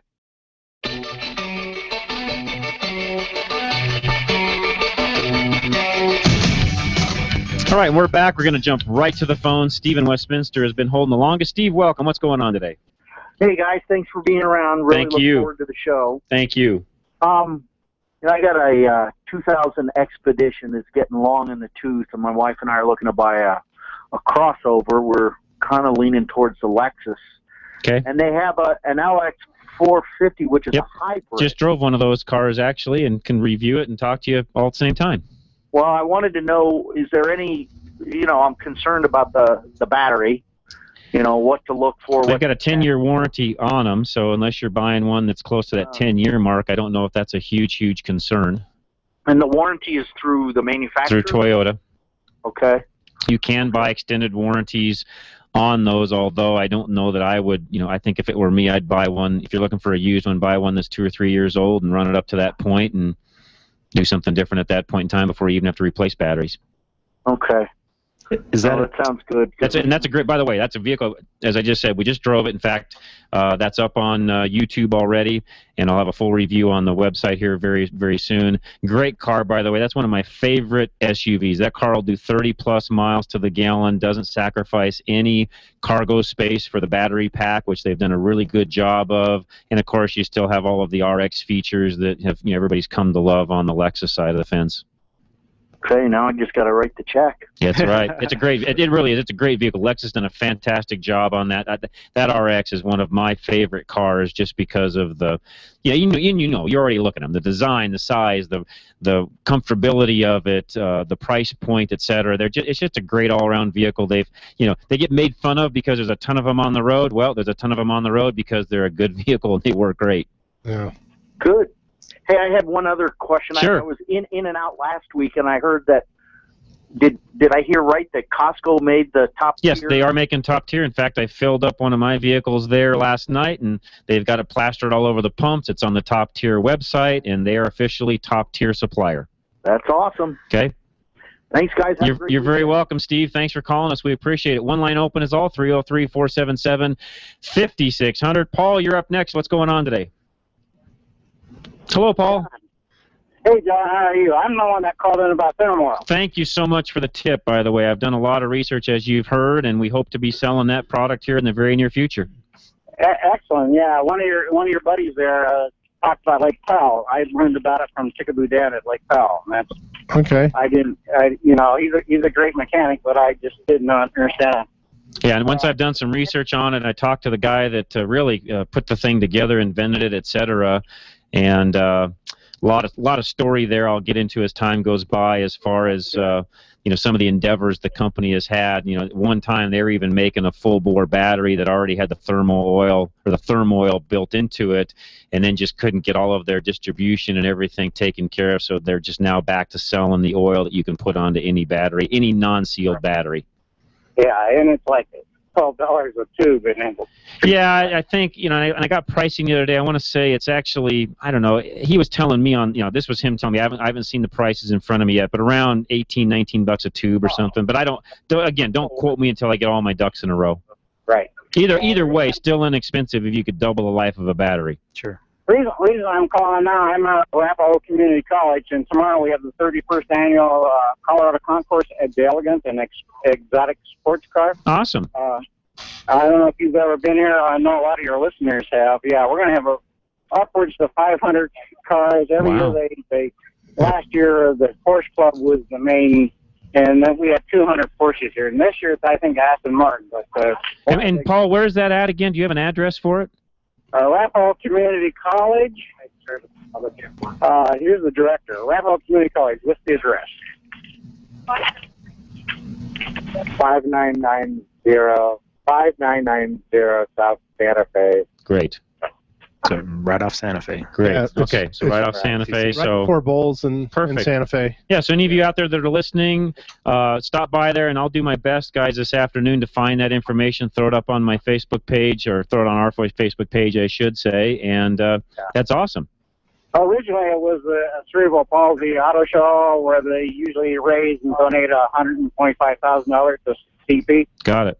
They joined Ability Connections Colorado, which is a mother coverage for many different programs like this. Awesome.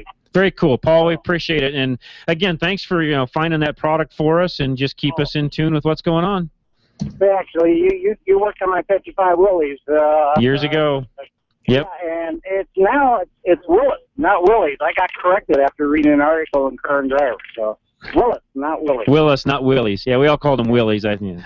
Yeah. Good. Yeah, I've been wrong for 30 years. That's all right, Paul. You can keep calling it a Willys. We won't care. Yeah. That's right. Hope to see people out here tomorrow. All right, Paul. Thanks a lot for calling in and for listening and being a faithful listener. We appreciate that very much. 303-477-5600 is our phone number. Let's go to Bill is up next. Bill, welcome. What's going on today? Hey, about that Conoco in Lakewood. Yes. I tried calling it once after you guys talked about it last time, and I got some kid or something that didn't have a clue what I was talking about. Okay. So I go, tell that guy if you're still listening, I go on Ralston Road and get the Sunoco 100 race fuel. Oh, okay. Yeah, that's an idea. He could, because he could run that in his BMW motorcycle just fine. That'd work fine too. Right. I mean, it's like $7.50 a gallon, but I use it in my outside stuff because the alcohol is just destroying it. Yeah, no, that's a great idea. Good point, Bill. Yeah, great. Yeah. Okay. Great tip. Yeah, thanks for calling in. We appreciate it. Guys, that's why we do the show every week. Yeah. We can't do it. You listeners help us out as much as anything. So, we appreciate that. Continue to keep calling and giving us the tips and each other tips, and that's what it's all about. That's how we find out about this thermal oil. That's right. I mean, that is good stuff. I would not have known about that beforehand. No, and we're open to that. The owner was telling me, the guy that actually builds the stuff, that he's got his main use for it and what he normally sells it to are guys that have big, electric machinery, forklifts, things like that, where these battery packs can be 15, 20 grand. Yeah. He puts that thermal oil, and these guys can double the life of the battery pack, which in some cases they were changing them every 2 or 3 years. Well, now they're going 4 to 6 years. That's a big difference in the cost of their operating. Well, see, what we do is we have the houseboats at PAL. They run off. You have to have a separate battery system for those to run everything else that's on the boat. Got it. Right. Not the engines, but everything else. Got it. So what we've done is I've talked to guys, and we use two 6-volt batteries that are golf cart. Got it. They're huge. They weigh like 100. They weigh, I think, 50 pounds a piece. And you join them together, you get 12 volts out of it, or right? What? We put them in series, and then what happens is everybody on the boat seems to want to top them off with water. And it dilutes the acid. Yeah, see, and this would fix that. That would fix it, yeah. And then when they start doing it, sometimes they overfill it, and then you get corrosion, right? And then it ruins the cables, and then it creates a whole bunch of. This is going to work great. So we'll get this going, and that's what happens with your regular car. You start doing that, everything starts happening, Yeah. So these could be good things. I mean, it would work good on boats. It would work good on, like, I got a Ford tractor that things happen like that with, So exactly. Yeah, I'm doing my best to get that put together. So we'll get that. I'm what are you doing? I'm you got to get working. off the radio show so much. It's a fact. Let's go to Dennis in Denver. Dennis, welcome. Hey, John, how you doing? Hey, good. Hey, did you get our message earlier? No. Were you the one looking for a part from Larry's? No. Okay, never mind. It was another Dennis. Different Dennis. No worries. Dennis, wasn't sure. That's okay. Real quick, pet peeves. A lot of people, in fact, a very good portion, don't know where they're at and don't know where they're going. That's a fact. Got that right. Yeah. It would help if you take a few seconds or a minute or so, plan your trip before you leave, and that way you have a decent idea of where exits are, where turns are, which side of the street things are on, what side you need to be on to make the next turn coming up, all those different things. And by the way, folks, this is one of my biggies, is try to make right turns. Why do you think UPS plans their routes out where all of their drivers make as few of left turns as possible? Because it's more efficient, less chances of accidents, more fuel efficient, etc. Yeah. Well, not only that, but all of the even addresses, in other words, ends in 246810, are on the south and east sides of the street. Right. Odds are north and west. Yep. Got a question.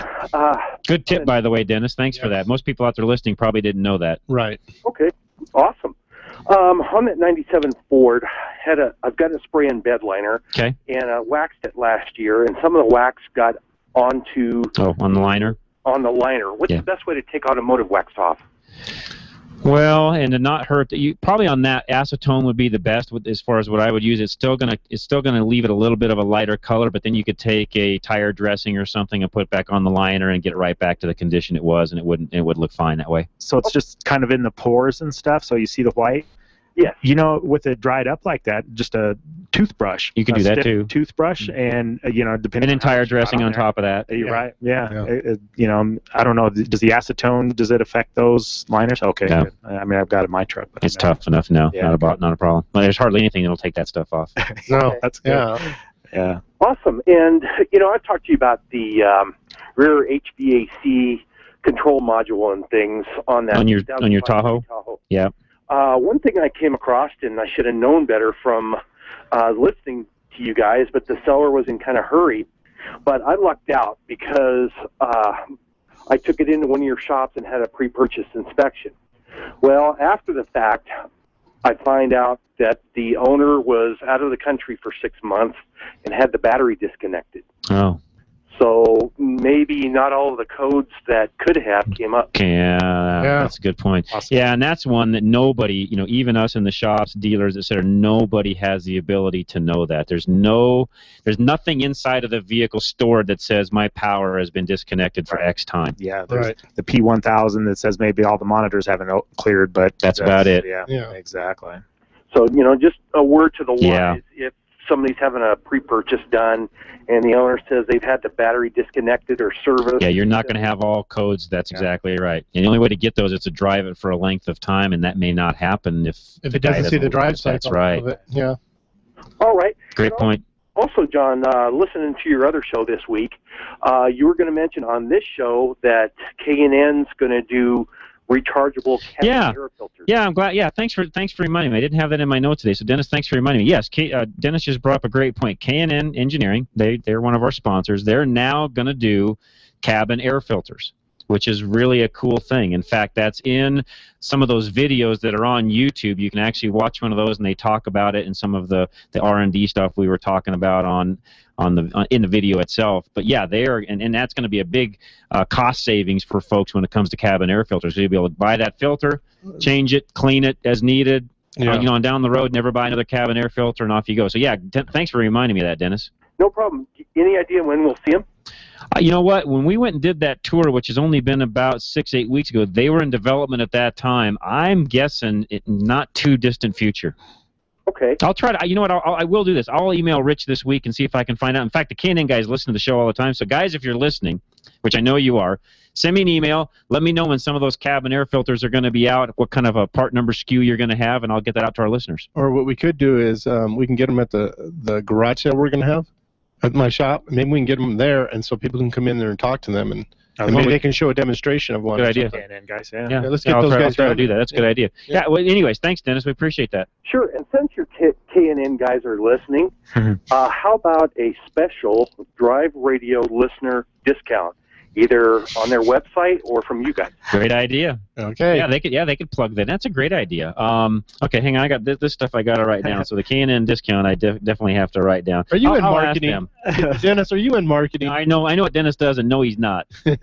He should be. That's why I say people don't know where they're going. I was just going to say, I know why he's saying people don't know where they're going. I won't spill the beans on what he does, but yeah, I'm sure he sees things we don't see every day, right, Dennis? Oh, absolutely. And, people call a certain phone number, and they look up on the highway, and they see a street sign. Well, underneath that sign, it says 1 mile.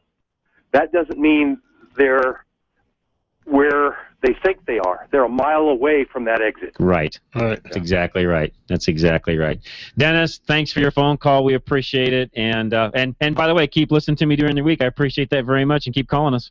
Will do. All right, thanks, Dennis. Appreciate it. And yeah, Dennis mentioned a great tip from K&N. They're coming out with their cabin air filters. So guys, if you're listening to K&N, we'll get with you on what Dennis just mentioned. With that, let's take a quick break, Matt. We'll come right back. We got a line open, 303-477-5600. John Rush, your host, Drive Radio, KLZ 560, the source.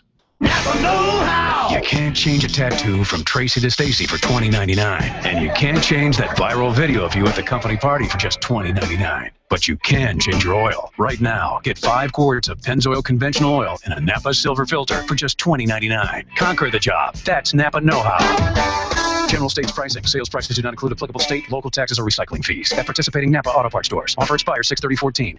Ah, summer. A time of fun, sun, high temperatures, and the ultimate family road trip. Before embarking on the ultimate family adventure, bring your vehicle over to Fort Collins 4x4 Center for a little TLC. Our summer maintenance inspection includes pressure testing your air conditioning system, checking your coolant levels and tire pressure, testing your battery, inspecting your hoses and belts for cracks, cuts, and bulges, testing your transmission, power steering, and brake fluids.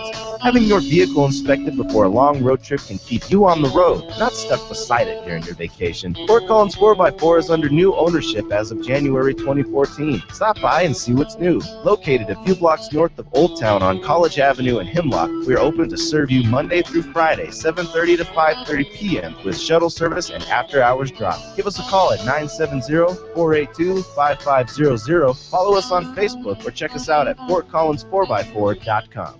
Reliability. It's what every driver wants from their vehicle. Regardless of make or model, you want your vehicle to take you where you need to go. Reliability is exactly what the Colorado Select Auto Care Centers offer. They've set the standard for excellence in automotive repair and maintenance. Each member offers Napa Auto Care Peace of Mind warranty, along with the highest level of customer service and integrity. To find a Colorado Select Auto Care Center near you, log on to drive-radio.com or call 303-546-NAPA.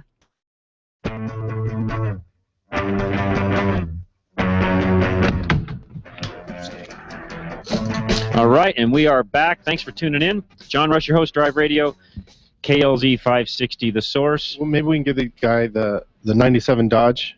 Yes, go ahead. Let's do that right now. Yeah, what we're seeing with that is it's a flow problem is what it's detecting. And basically, we're seeing a lot of canister purge solenoids that have failed due to that code, and probably more than likely didn't get all the debris from the canister out of those lines and stuff like that. We were talking over the break, and it's going to be pulling those lines off, compressed air all the way through every line for that evap system, probably replacing that valve also, but there's probably just a little debris left in there that caused that valve to fail also. And we struggle with that. Sometimes it is very tough to get all that stuff out. Nissans used to be so bad about that, and you had to say that. Yeah, well, no. Just the it's older a fact, ones though. anyway. Yeah, it's a fact. Yeah. I'm just a reporter. Yeah, I know. All right, guys, line open, 303-477-5600. Give us a call. We'll get you right on air. Wally is up next in Denver. Wally, welcome. I didn't hear all the conversation, but you guys were talking about race fuel for a BMW motorcycle.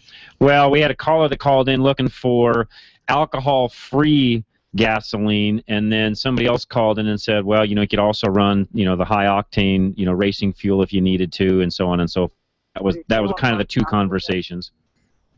Did you say what part of town? He did not. Because Brad's Conoco at Sims and Union, Mississippi and Union. Yeah, and that was the first location that we gave the first caller, and the second caller's comment was last time he tried to go to Brad's, he didn't have any. So if you have better info on that, we'll take it. Brad has it all the time. Okay. Oh, good. I actually just came back from a 6-day trip on my BMW motorcycle, and on the way down the mountain stopped, and got it. I was on reserve. Perfect. Okay, so that's great info. So he does have it. It's there. You can buy it, no problem. And Brad, with the state law change this year, he can carry it all year long. Okay. They'll carry it up till December, and then again after the 1st of March. But they can carry it all year long. He's at $4.29 a gallon on it right now. Okay. And that's for the premium non-ethanol. Awesome. And I got to tell you, my bike, both the bikes that I've been running on it, absolutely love it. I get better gas mileage. You get better power. Do you store extra fuel with, or are you close enough to him where you can just fill up as needed? That's what I do. He's a destination ride for me. But, most bikers, if they're going to the mountains or something, it's not hard to swing in there. Got it. And get. And what's his location again, real quick, Wally? He's on the northwest corner of Mississippi and Union Avenue. So you take the Sims Union exit at 6, go south, you cross Alameda, and then the next stoplight you're going to come to is Mississippi. He's right on the right-hand side on the corner there. Got it. You can. Brad said he has guys come in there with 500-gallon tanks on their trucks that they will fill up for their airplanes and stuff because they can't get decent fuel for their airplanes anymore at the airports. It's all got ethanol in it. Interesting. Oh, that's good to know. The only other place that I know of down in Inglewood, if you go to Union Avenue, and that's a union that runs east and west, not north and south. Unfortunately, we got 2 of them. But you take Santa Fe to the stoplight at Union Avenue, there's a 7-Eleven there. You turn right, go to the first right-hand turn that you can make, and you go north in a dead end. And I forget the name of that gas station that carries the non-ethanol premium also, but they're only open Monday to Friday. Okay. And I assume Brad's open all week? Brad's is open 7 days a week. He's not open. His pumps are not open at night. They close them down at 8 o'clock. Got it. Okay. So good to know. It's a place that you can go after hours and get fuel. And they do like Father's Day. They probably will be closed. They tend to close on some of the Sunday holidays. Sure. Good stuff. But I highly recommend it. Great. Great addition. Thanks so much for calling in, Wally. I appreciate that. You're welcome, sir. Hey, have a great week. Yeah, great info. So thank you, listeners, for all of that. We hit a topic that has just snowballed. So well, thanks. yeah, we've had a lot of good information from our listeners today. I think we've been school. Yeah, I think they should come and host, and we'll just listen. So well, yeah, it's not necessarily asking questions, but comments and information for us. That's exactly right. No, that all helps. So we appreciate that. All of you helping each other out is what this show is all about, and we appreciate it. 303-477-5600 is our phone number. I've got time here, and we're getting some calls queued up. Let me do another tip. So we talked about checking the weather before you leave.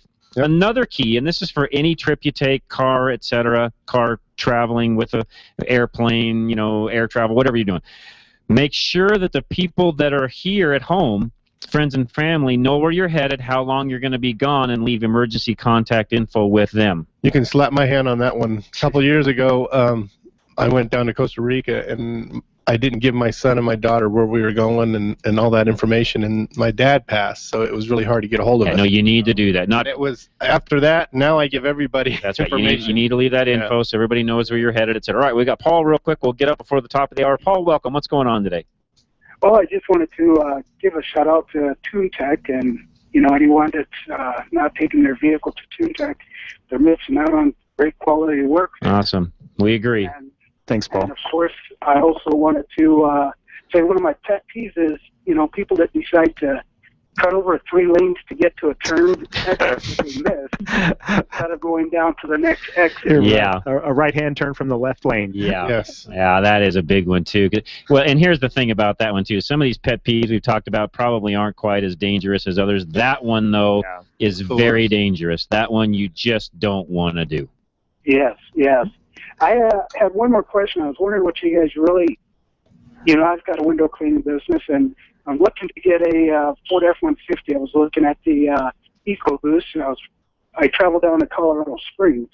So I was wondering what you guys really thought about that vehicle on mileage. It's not as good as what everybody will tell you that it does. The best I'm hearing from anybody that even owns them is about 18 to 20 on the highway. Around town, they're doing 15 to 18, depending upon how you drive them. The new Silverados will actually do as well, if not better, and the new EcoDiesel Dodge will do, 24, 25 on the open road pretty easily. Oh, okay, great. If it were me, just personally, and you're in your area trying to figure out what to buy for a business, etc., that Eco Dodge diesel would be a tough one to turn down. Okay, great. I appreciate that info. And Ken, you have a great day. I love the radio station. I'll be listening to you guys every week. Appreciate it, Paul. Thanks so much. Thanks, Paul. Take care. Yeah, and part of why I recommended that Eco Diesel is longevity. So somebody like Paul, who's going to be traveling a lot, he's in a business, he's on the road all the time, etc. His cost of maintenance, for the diesel itself and how long he can run oil and go between oil changes, etc., is going to be much, much better. He's going to pay more money for the diesel on the front side, but when it's all said and done, 10 years down the road, he'll save the money because of the better fuel economy, etc. 250,000 miles. Exactly. Pays for itself. Exactly. Really so that's the only reason why I recommend that. We'll have, by the way, a full review on the EcoDiesel. I hate to say this because I typically don't spill the beans much, but I was going to have that vehicle for a full week. I had it last weekend. I was on my way back from here at the station, and the DEF fluid light came on, and evidently whoever was driving it before me didn't put the correct DEF fluid in it. That's important. And it screwed it all up. Wow. So it's not the fault of the truck. I can't blame the truck for it, but it ended up having to go to the dealer, get all sorts of stuff done to it. I hope to have it back and do a full review, so I'm working on that, try to get that to you as quickly as I can. People don't realize how important that is. Well, in fact, that's a great, and you know what, hold that thought. That's a great topic. Let's talk about that as soon as we come back. I didn't have that in my notes, but that leads me into it. Let's talk about that for a second when we come back at the top of the hour. Because I got Fords, Chevys, and Dodges. Yeah. Okay, we got to take a quick break. We're going to go right to the news. Don't go away. Stay with us. Ray, you've got a pet peeve and you want to know how to get bugs off the paint. We have answers for you. We've got 2 lines open, 303-477-5600. Give us a call. We'll get you right on air. Don't go away. An hour left of Drive Radio is coming up. I'm your host, John Rush, Ken Rackley, Dennis Brewster, KLZ 560 The Source.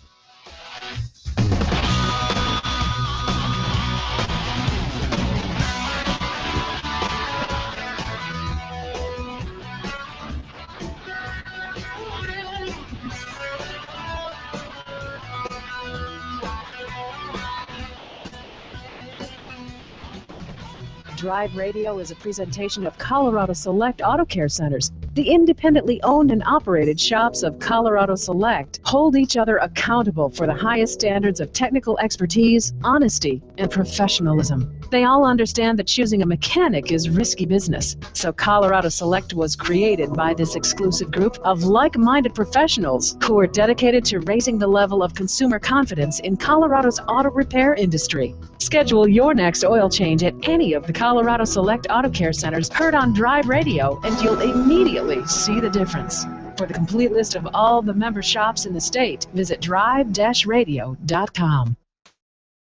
Did you know that each and every day, 21 United States veterans commit suicide? Last year, active duty suicides surpassed the number of combat deaths. When soldiers come home, it is a huge adjustment, and they're often plagued with disabilities, such as immobility, PTSD, or a traumatic brain injury. You can help by donating to Freedom Service Dogs. This nonprofit rescues dogs from local shelters and trains them to become service dogs for these heroes. Help give back to those who have given so much. Donate now at freedomservicedogs.org.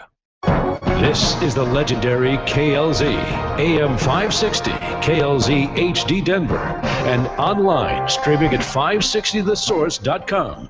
Since 1922, KLZ Denver. This is the Blaze Radio News. I'm Ken Stevens. Obviously, the evidence seems to indicate that it wasn't a very good deal. Alberto Gonzales, the nation's Attorney General under George W. Bush, on the decision to exchange 5 suspected Taliban terrorists for Sergeant Bo Bergdahl, who may have become a Taliban sympathizer while in custody. But as for the president violating the Constitution with that swap, I think the argument from the White House is going to be that any kind of restriction that limits his ability to negotiate for the release, the safe release of one of his soldiers, unconstitutionally infringes upon his commander-in-chief authority. Constitutional or not, General James Conway says it's wrong. When a man is a deserter, I think that puts him in a special status, and it's just not the same as a soldier or a Marine that's perhaps been captured on a patrol or taken during an ambush. Conway on Fox News. This is news on the Blaze Radio Network.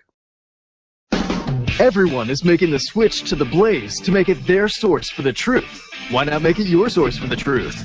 Make theblaze.com your homepage for news that the other outlets won't even touch. Subscribe to the Blaze TV at theblaze.com/TV or on Dish Network and get access to original programming like For the Record, the show that exposes what's really going on that the government doesn't want you to know. And Real News, the daily conversation on the topics of the day that matter most. Check out the Blaze Radio Network at theblaze.com/radio with original shows like Buck Sexton, The Morning Blaze with Doc Thompson, Pat and Stu, and Jay Severin. Or, if you need something to hold in your hands, subscribe to the Blaze magazine. So basically, anywhere you need to go, you can take the truth with you by taking the Blaze with you. This is the Blaze. Truth lives here. So just to recap, anywhere you need to go, you can take the truth with you by taking the Blaze with you. Find out all the ways at theblaze.com. The Blaze Radio News on KLZ 560 The Source. The Jason Lewis Show, weeknights from 7 to 10 on KLZ 560 The Source. Being an expert on general automotive knowledge, what would the correct ignition timing be on a 1955 Bel Air Chevrolet with a 327 cubic inch engine and a 4-barrel carburetor? It is a trick question. Watch this. The Chevy didn't make a 327 in 55. The 327 didn't come out till 62. And it wasn't offered in the Bel Air with a 4-barrel carb till 64. However, in 1964, the correct ignition timing would be 4 degrees before top dead center. Get ready for another hour of Drive Radio, brought to you by Colorado Select Auto Care Centers. Got a question for the experts? Then give them a call, 303-477-5600. Now it's time to pop the hood and get our hands dirty. Drive Radio on KLZ 560 The Source. All right, thanks for tuning in. We appreciate it very much. One line open is all 303-477-5600. Give us a call. We'll get you right on air. And it's a beautiful Colorado day, 12:03 in the afternoon. 1 hour, less than 1 hour left now of Drive Radio. And we're here every week 10 to 1 in case you've just tuned in with us today. We're here every solid week. We've been doing this show for 18 plus years, and we've had a great time doing it. As we've learned today, we learn as much from you as you do from us. Oh, yeah. We really do. Yeah, it we've works had some out great great. calls. This Yeah. is one of those shows that I look forward to doing just because we learn a lot from it. Knowledge is power. Exactly. We like to give you that knowledge. You can use it in your day-to-day world, especially in the driving world, and that's what we're here for. And by the way, that's what KLZ is doing across the board. We try to give you as much information and knowledge as possible. Check out the programming throughout the entire week. There's stuff going on all the time. There's no need to tune anywhere else for what you need. Unless you're a big sports buff. No, there's no sports here on KLZ. But outside of sports, there's really nothing else to tune in for anywhere else. Just listen to KLZ all week long. We did a bunch of announcements, by the way, guys, during the first hour. You know what? I'm not going to go back through those. Sponsor-wise, we've got a bunch of new sponsors. Just go to drive-radio.com, click on the sponsors link. You'll find all of them there. Use them. We've now got a tire sponsor, insurance, car broker, a locksmith now.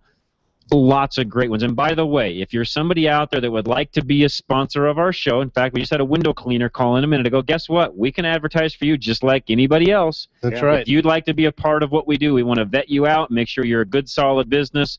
Once that's done, you can be a part of what we do. It doesn't matter what line of work you're in. We'll let you be a sponsor. We don't care. Yeah. It doesn't have to be automotive related. In fact, a glass shop would be fantastic. So anything that you guys want to be involved in, that's what we're here for. Ray is up next. Ray, welcome. What's going on today? Yes, well, I have a pet peeve. When I'm driving down the expressway, I like to put semi-trucks in the rearview mirror.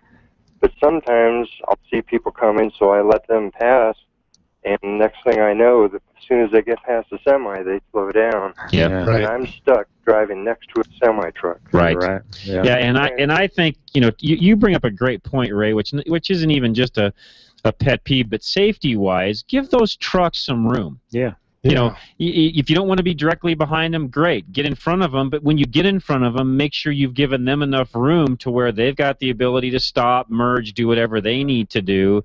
And yeah, I'm kind of like you, Ray. I don't particularly care to be behind a semi. I don't even like to, and I definitely don't want to be in their blind spots. Right. Don't want to be beside them. If they can't see me, yeah, that's a problem. I want to be seen by them so they know where I'm at. And if I'm behind them, I'm going to be way behind because I don't want to tuck right underneath them. Yeah, and if you're in front of them, I don't want them to the point where if they're braking, that's right, and I'm braking, and I brake quicker than them, and they're coming down my backside. That's right. I do not want that happening. So in Ray's case, this isn't just a pet peeve. That's a safety issue. Yeah, it goes back to the motorcycle thing. That's right. Cars can stop a lot faster than the trucks, too. Exactly so. right. Yeah. What else you got, Ray? And I'm not a fast driver, but I do break the speed limit when I want to get a semi behind me. Well, and you do because you want to be safe when you're doing that. Yeah. Yeah, and my question is, my wife just got back from Kansas. It looks like she drove through 1,000 or 2,000 locusts, and, maybe 3,000. You're right. Must have been a plague.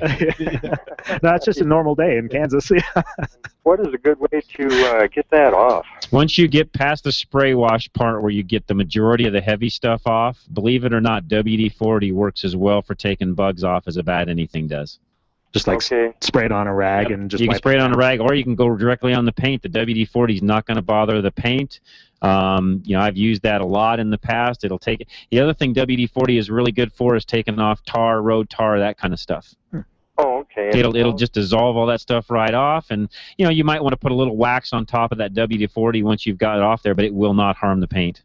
Okay, and I've heard someplace where people said you could spray a vehicle with PAM or some type. I've heard that, and there's actually some products on the market that you can spray prior to off-roading, places where you're going to have heavy bugs, etc. I've tried some of that stuff off and on myself, and I can't tell you that any of it really works all that well. You know what works the best is if you wax your vehicle before you go anywhere. Yes. And that helps a lot. Because my wife used to give me a hard time because I'd wax the vehicle before we went four-wheeling.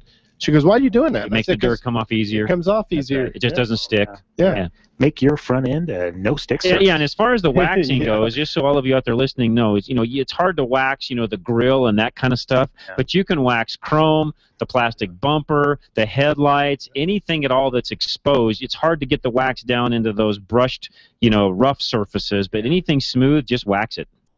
Okay, well, that's what I had. Thank you very much. You're very welcome. Thanks, Ray. Appreciate the phone call. Line open, 303-477-5600. Zig is next. What's going on, Zig? Update. Oh, you're the BMW guy. Yes, sir. I'm not the only person who listens to your show. You are not. Got two others.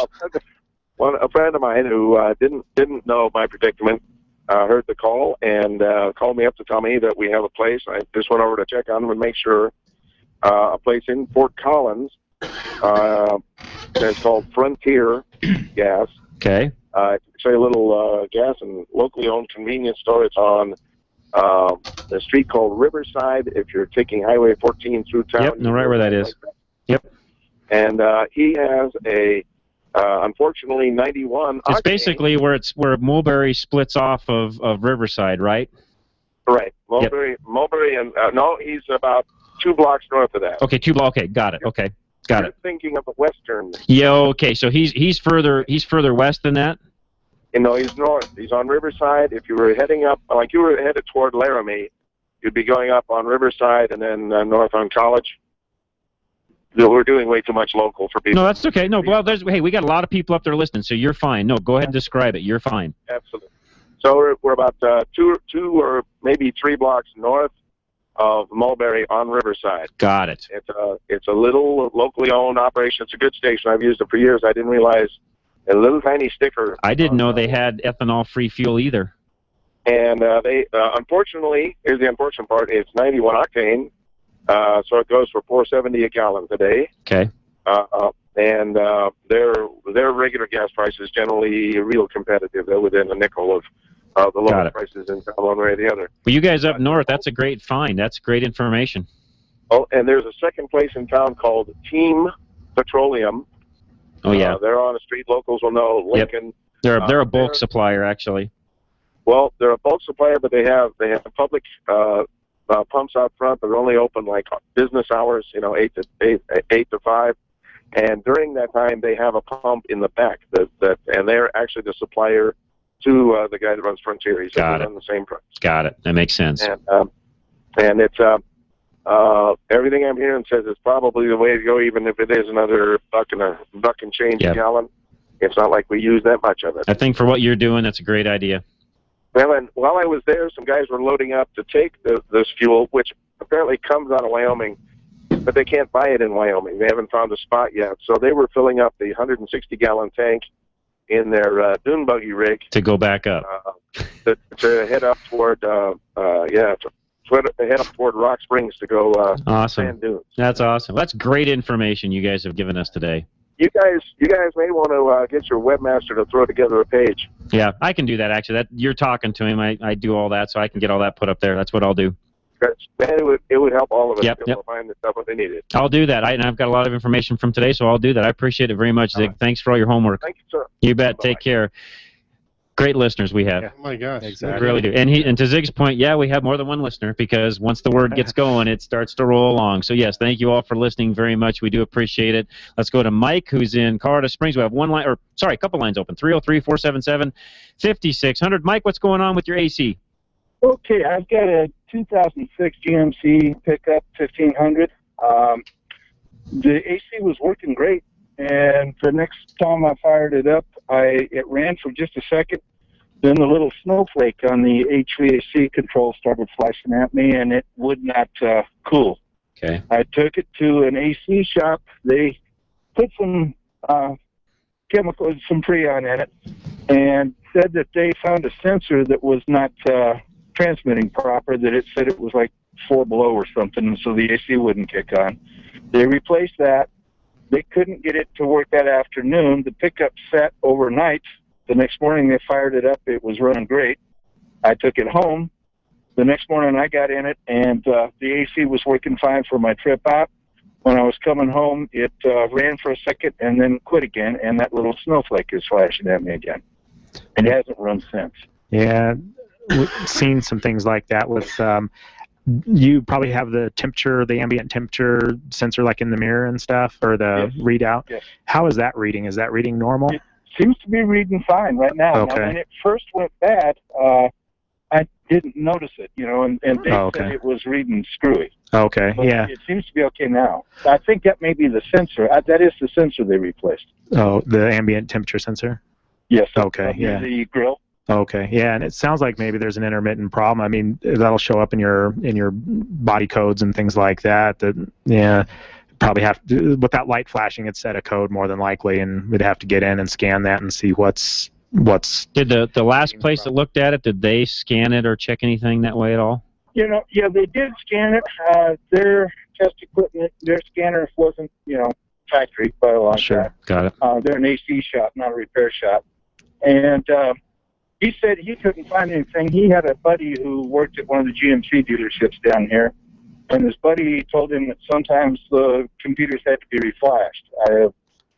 Yes. I don't know. Sometimes they do, and that can be, although I can't tell you off the top of my head, I've heard of a reflash fixing an AC problem on an 06, so that just has, as many people as we have calling in the show and as many vehicles as we all work on inside of the network, I think that would have come up before now, and I haven't heard of that being a fix for that vehicle. Yeah, not saying it's not an issue, but it's not top of mind. Yeah. No. And and you're in Colorado Springs, Mike, and we don't have any Colorado Select facilities down near you. Closest is going to be Denison Parker. Yeah, that's a little tough. I actually live behind Pikes Peak, so you're a ways away. Yeah. I guess I'm going to have to take it in the dealer and let them look at it. I thought maybe you guys might have run across something with it before. Nothing comes to mind. And what I will tell you is those typically are not a problem. Yeah. In other words, those were not oh gosh, you've got a 96, GMC, and yeah, those always had issues. No, that's not a typical AC problem vehicle. Those are actually pretty stable and solid, and which means it ought to be fairly easy to diagnose and figure out what's going on. Okay, good. Yeah. The truck's been great for 200,000 Yeah, no, those are good vehicles. They really are. Thanks, Mike, for calling in. We appreciate it very much. Let's go to a quick break. We'll come back, take some more calls. By the way, lines are open. Give us a call. We'll get you right on air. 303-477-5600. Got another question from our Dodge guy. When we come back, guys, I'll give you the other question through the break here. Matt, take it away. We'll be back right after these messages. John Rush, your host, KLZ 560, The Source. Reliability. It's what every driver wants from their vehicle. Regardless of make or model, you want your vehicle to take you where you need to go. Reliability is exactly what Colorado Select Auto Care Centers offer. They've set the standard for excellence in automotive repair and maintenance. Each Colorado Select member currently offers Napa's Peace of Mind warranty, but are now also offering an extended 2-year or 24,000-mile warranty on repair work. You won't find this offer anywhere else. To find a Colorado Select Auto Care Center near you, log on to drive-radio.com or call 303-546-6272. Napa know-how! They have names like Joe, Bob, or Uncle Ryan. But to you, they're moochers. They borrow your tools and promise to return them someday. But someday isn't a day. Tell them they can get their own 7-piece ratcheting gear wrench set at Napa for $29.99, which you'll borrow in return someday. Conquer the job. That's Napa know-how. At participating Napa Auto Parts stores. Offer expires 6/30/14. After 30 years of business, Gino's Auto Service is expanding. Hi, this is Jennifer, and my dad owns Gino's Auto Service in Littleton. What does our expansion mean for you? Savings on all our repair and maintenance services. We work on all makes and models, and your satisfaction is always guaranteed. At Gino's, we use genuine Napa parts and are AAA approved. Stop by and see the transformation at Bowles and Platte Canyon, or visit us online at ginosautoservice.com. That's ginosautoservice.com. Ever try to buy an air filter and get lost in catalogs and vehicle descriptions? Well, K&N, the inventor of reusable cotton filters, has got the answer to the mess. Just visit knfilters.com and enter your vehicle identification number off your dashboard or car registration, and K&N will show you the filter that fits your car. It's never been easier to buy a K&N, the filter that helps your car run better.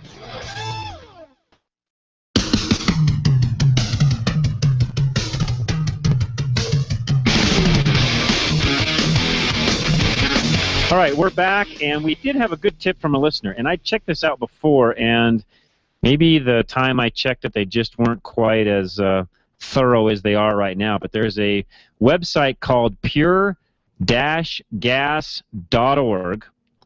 And they do list all of the ethanol-free fuel stations across the country. So for some of you motorcycle riders that are riding all around, etc., it lists all of them out. There's several in Colorado, actually more than they thought. So there's Longmont, Loveland, Fort Collins, Greeley, Evans, one not far from Fort Morgan, Fort Lupton, of course Englewood, West Denver, and then when you get over on the western slope, there's actually several along I-70, so some of you motorcycle riders will find some even all the way over to Grand Junction, Delta. They're kind of dotted all over the state, so they're not as prevalent as what you're going to find with a regular fuel station, but believe it or not, coast to coast, there's quite a few, and I'm confused with the guys in Cheyenne and the Wyoming guys driving down, because this particular website shows 2 in Laramie and 2 in Cheyenne, and there's nothing up towards Rock Springs, but I'm not quite sure why they're driving down from Laramie or Cheyenne when there's stations that are up there. Maybe those guys just don't know those stations exist up there, because there's actually 3 stations in Laramie and 2 sites in Cheyenne. So again, pure-gas.org. Yeah, and I've been there before, and it wasn't so. It wasn't, no, and maybe you and I were looking close to the same time, but they've added a lot more. Now, what I will say within any other information that's on the internet, before you go drive all the way to a particular location, probably wouldn't be a bad idea. And by the way, they're all listed on here. They've got the name of the place, the address, and the phone number here, so you could actually call them and find out if they've got it before you drive all the way up. But in Cheyenne, for example, there's Ellen Becker Oil that's got it. I can go down the list. They're all over the place. So you can look at it. They're up there. They're around. So you can find that and figure out where they're at. And then, and again, I think because of the rule changes, in fact, I got to check with my own co-op on the stuff I buy in bulk to find out if ethanol-free is available in the bulk product, because I'm guessing that it probably is. So anyways, with that, check it out, pure-gas.org. All right, line's open, 303-477-5600. Give us a call. We'll get you right on air. All right, you guys that are in studio with me, one more question from Paul, our Dodge guy. He said he heard the response. Great, thanks, which this works out really well, by the way. The vent valve is at the canister, I gather, not at the tank. Is that correct on that Dodge? Not sure on that one. Well, we were thinking it's either there or on the block. Okay. It could be either one. Okay. Well, now let's see, but it was a purge valve, I think, that was 97 Dodge 1500. He also wants to know if he's going to go ahead and drop the tank, should he go ahead and put a pump in it, because the pump that's in it now has been there 125,000, and our recommendation is yes, go ahead and put a pump in it if you're going to have all that down and go to all that work. Yeah, do the pump and the fuel filter. Filter is part of the pump on that one. Right. Yep, they don't have an external filter. He basically says it gets a 318, he gets 13 to 15 miles a gallon, four-wheel drive works, it's his daughter's daily driver.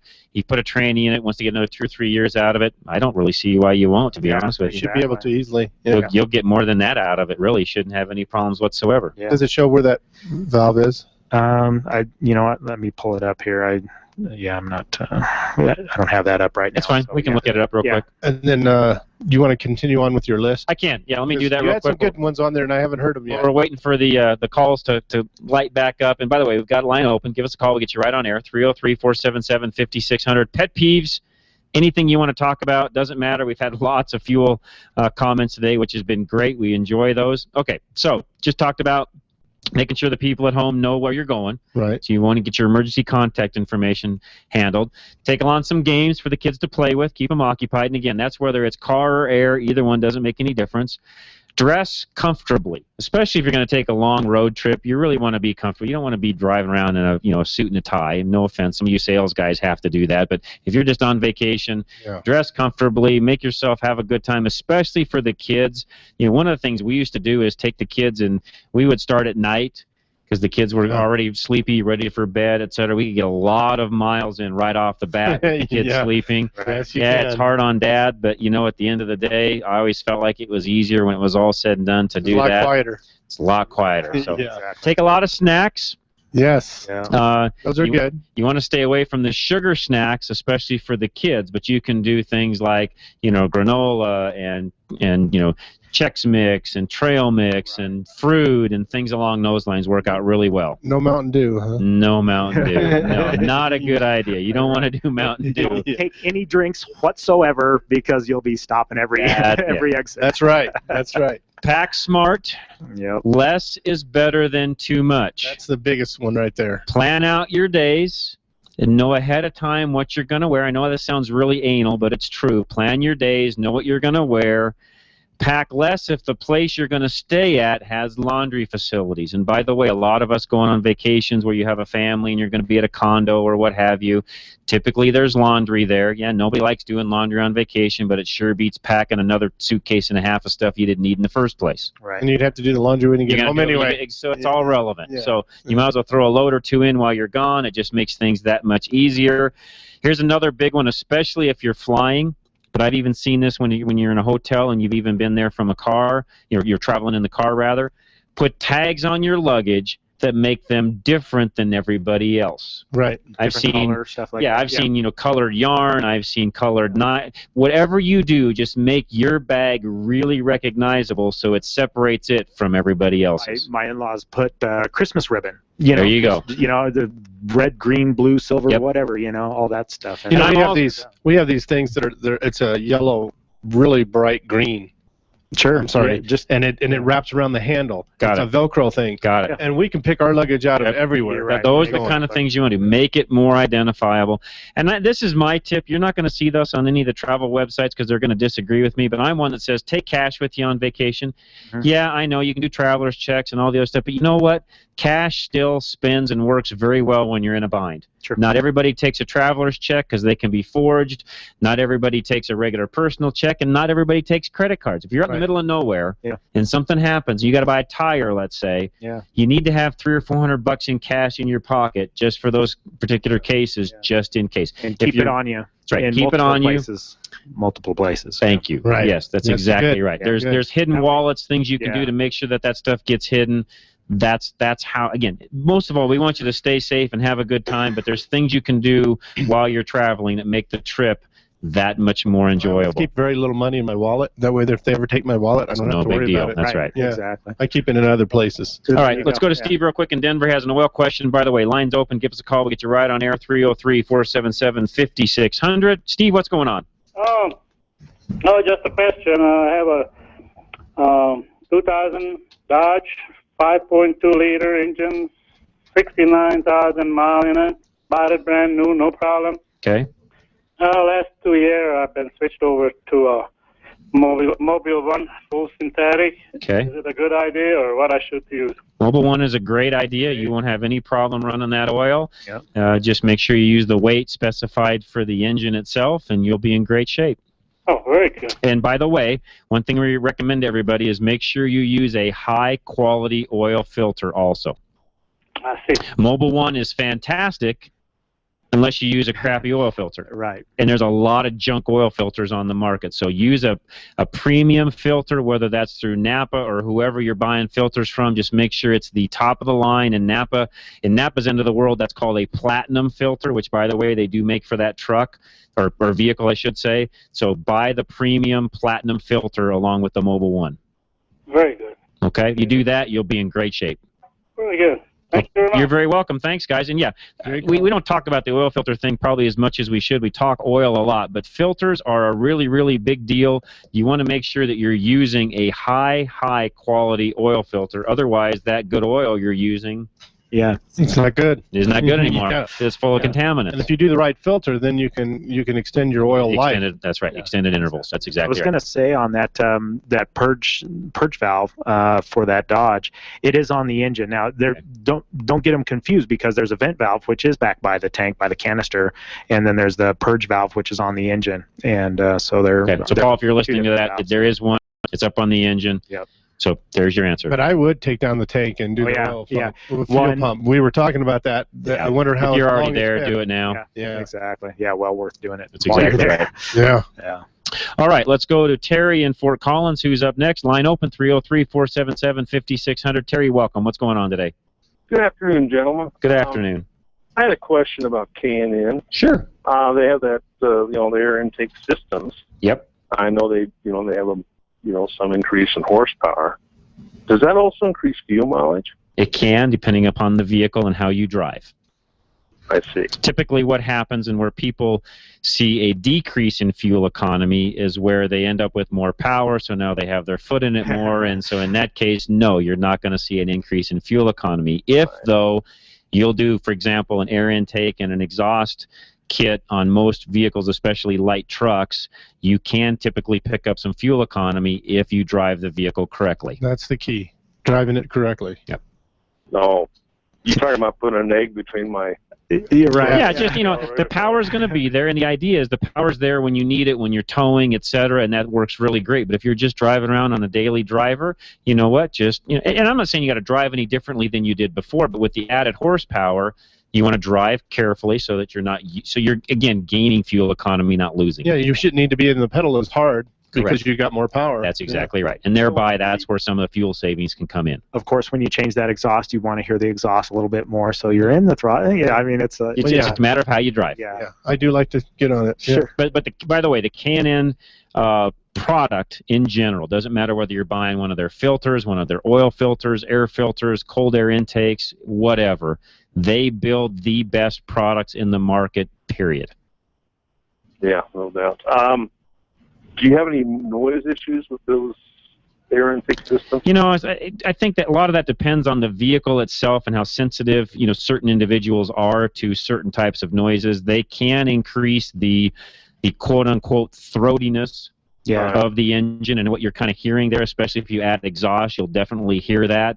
But again, the idea is the engine is nothing more than a big air pump. The more air you can pump in and pump out, the more horsepower and efficiency you end up with. Some engines are noisier than others on the intake, and that's why the factory put a muffler actually on the intake, so you don't hear that sucking noise and stuff like that. It's one of those things where you don't hear it when you're driving anyway. Windows up, I mean, it's not something you would hear. Radio on. And by the way, Ken brings up a great point. The factories have done that on purpose. Right. Because they're building cars to meet a wide range of customers. In fact, as wide as possible. What you do when you put a K&N on is you've narrowed that field of customer down to somebody that wants a particular vehicle to function a particular way, get the most performance possible, and you're willing to sacrifice maybe a little bit of that throatiness noise to gain some economy and power. Yes. That make sense? That makes a lot of sense. That's how it works. And sometimes we do that so we can have the guy next to us hear us. It's a man thing sometimes. I want you to hear me. That's right. Some of the. It's all right. There's nothing wrong with that. Diesels you can actually hear down inside the turbo. I mean, and at the end of the day, here's the deal too with K&N. Regardless, at the end of the day, you're still going to save some money and some environmental sides of the fence when it's all said and done, because you're cleaning an element when it's all said and done. You're not throwing one in the trash can every time you change it out. Right. Yeah, they're a godsend when you get on the dusty country. They are. They work extremely, extremely well. And we've heard testimonial after testimonial on the show of how well that product works. Yeah. Okay, one more quick question. Sure. Go ahead, Terry. If you want to maintain a fuel system, okay, is BG 44K the best? They build a very, very great product. I'm not going to say it's the only product on the market, because it's not. There's other products out there that compete with 44K very well. 44K here in Colorado has had a really good marketing effort done by BG, especially among shop owners and technicians. In turn, they have a very great product awareness, if you would, along that end of things. It doesn't mean it's the only product on the market, but does it work? Yes, it does work. I would recommend it once or twice a year, and if you do that and use a top-tier gasoline, you typically aren't going to have any fuel injection issues at all. So it was like Seafoam an alternative? Seafoam works great also. Another good product. It's again, it just kind of comes back down to choice. The 44K, I will say, I think has more of a, if you've got a known problem on a car that you're trying to clear up, I think 44K is going to be a better bet for you than Seafoam is. If you're just looking for maintenance, Seafoam works fine also. Okay. There's a lot of other products out there too. Tektron, etc. I mean, again, there's multiple. Yeah. Lucas makes a good product. I mean, I can go down the list. And by the way, none of these guys are sponsors. I wish one of them would step up to the plate and do so. But 44K works well. Okay. Okay. Well, thank you. You're very welcome, Terry. Thanks for the phone call. With that, we'll take a quick break. Come back. Hold that thought. We'll come back. Talk just a second.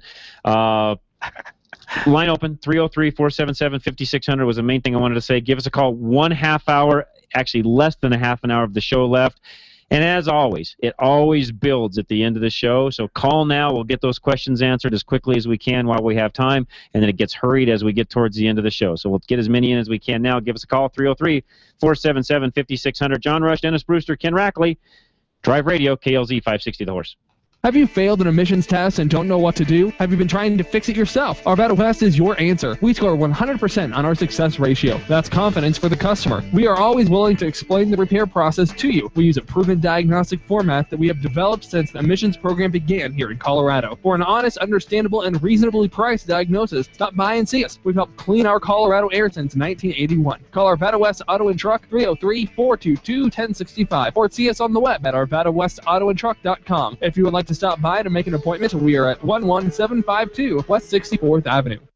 Need a one-stop auto repair solution in Boulder? At John's 4x4 Center, they service and maintain more than just 4x4s. From big trucks to diesel pickups, their team of service specialists and technicians have the computer diagnostics, tools, and expertise to service and repair any make or model. They combine their skills with integrity, giving you the best service in the industry. From preventative maintenance to major repairs, you can trust your vehicle to John's 4x4. Located on Arapahoe Road, just east of 63rd, behind Carpet One. They're open Monday through Friday, 7:30 until 5:30, with convenient shuttle service and after-hours drop. If you're ready to form a solid relationship with an auto repair shop, the new owners at John's 4x4 Center are committed to providing the personal and professional service you're looking for. Give them a call at 303-449-2640. Check them out on the web or follow them on Facebook at johns4x4.com.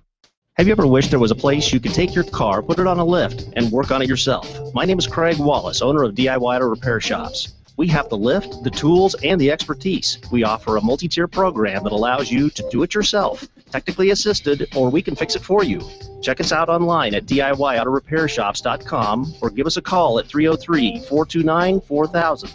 Again, that's 303-429-4000. Let us know you heard about DIY on Drive Radio, and you'll receive 50% off your first DIY hour. We look forward to helping you succeed repairing and maintaining your car. Reliability.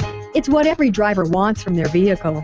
Regardless of make or model, you want your vehicle to take you where you need to go.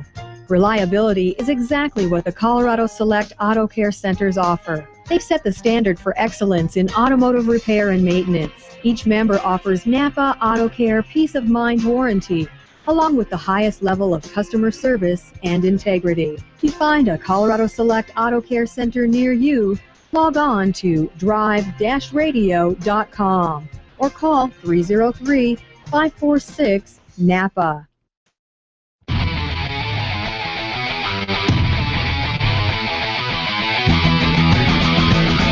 All right, we're back. Thanks for tuning in. And we had a caller several weeks ago that asked, and I have not been able to determine anything on this particular subject, but Leslie called a few weeks ago and wanted to know if the top grade of Diamond Shamrock is the same as top tier. And to my knowledge, the answer is no, it is not. I have not been able to find anybody yet that can verify that it is. If it's not on the top tier side, I know it's not top tier, period. But her question was, well, is it still good quality gas? I can't answer that. I've not been able to figure that out, and it's not listed on the top tier site. So in that case, no, it's not top tier. Yeah. Plain and simple. So it just doesn't have the ad packs in it that it needs. So let's go to Lance that's up in Wyoming. Lance, what's going on? Hi, how are you? Doing great. Thanks for calling us. Well, I'm traveling from Wisconsin down to Denver and just happened to be coming through Wyoming, and I bought a little 2002 Jeep Wrangler with a 6-cylinder in it recently with a standard transmission. And I really thought the mileage would be better than what this thing is, although I've been told, that the Jeeps don't expect them to get good mileage. And what are you getting, 15, 16? Yeah, right around 15, sometimes a little, especially on the trip out here. I'm with a speed limit 70 to 75. It's pretty hard on this little thing to try to go that fast. Right. But, bucking headwinds and that sort of thing, it's not even 15. I'm wondering if, and it's a 2002, I was wondering if there was any kind of aftermarket computer program like what you can buy for diesels. Matter of fact, I got a 7.3 liter Ford 2001 that I put a program on, and it's wonderful. Mm-hmm. Is there anything comparable that I could do with this Jeep, or am I just kind of locked into I have what I have, and that's it. You kind of have what you have. On a Jeep, there are some piggyback programs that they made back then, but honestly, and I was in that business for a very, very long time and did not see any real advantages to the programmers, quote unquote, that they made for the Jeeps. They just didn't do much. Because the money you spend on it, you don't really just gain don't the get back. And even power-wise and stuff, I just didn't see a lot of gains. What you can do on that, and this is very important on Jeeps, is gear ratio and having the correct ratio in the front and rear differentials for the vehicle and what you're doing make the biggest difference of anything out there. I see. Okay. That is the number one thing. Larger tires, it's not going to be as good. That's exactly, and that's where getting that part of it dialed in on a Jeep. And again, I did that for 30+ years. That is the ticket to making a Jeep work well, is having the right gear ratio in it.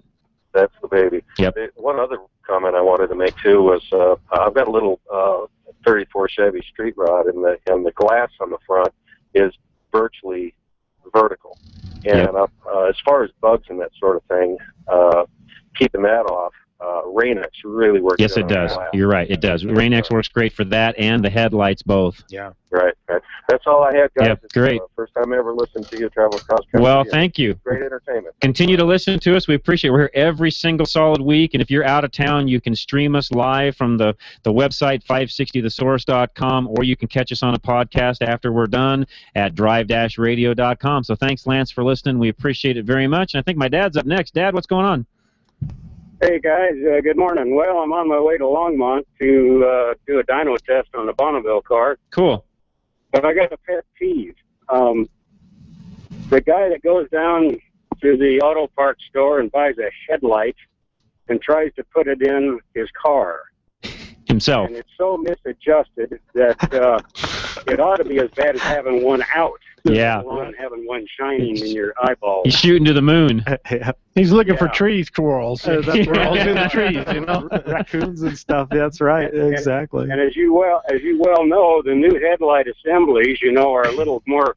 Well, some of them are real easy, but some of them take kind of a special tool to get them down through the. Well, and the other problem too, Dad, and you know this too, is if you don't have the right tool on some of these, you'll break it all apart trying to even get it replaced, and then you'll never get it adjusted right. Right. Well, and you don't have to mess with the adjustment when you're replacing a headlight. That's right. I mean, gosh, is that right? Well, part of that is they get to taking a bunch of screws and stuff out that, again, don't need to come out, and that's where things all get out of whack. So, great point, Dad. Yeah. Yeah. Anyway, I just wanted to mention that. But So tell all the listeners real quick the Bonneville. We don't have any calls lined up right now. Tell them the Bonneville car you guys are going to run and what you're doing. Well, we've got a rear-engine modified Roadster that was built by a Costello guy in California. That's kind of the guru of speed cars out there. And this car is a T Roadster, 25 T body in the back. Driver sits in the front, engine in the back. We had a 2-liter Ford Focus in it last year, which we messed up, and we run a 150 pass on it with 3 cylinders. But we now have a cross-mounted Hayabusa 1440 cc Suzuki motor in it, chain drive. We took the quick change out of it. We made a spool for the chain. It's a pretty short chain. Fuel injected double up and down injectors in it. It's putting out roughly on the engine dyno, it's about 240, and that is rear wheel horsepower. So now we're going to chassis dyno the whole car so we can shift it 6-speed transmission and so forth. So It's a new venue for us. And we run on a 164 record. So if we run 165 higher, then we'll get a record out of this thing, hopefully. Cool. Well, that's it. Be safe. Have fun, Dad. Thanks for calling in. Love you, and have a good afternoon. Love you, too. All right. Hang on, guys. You guys are doing great. Well, appreciate it. Thanks, Dad. Take care. That's what they have cleared. Don't they have clear duct tape now, or the packing tape that you can put headlights back in with?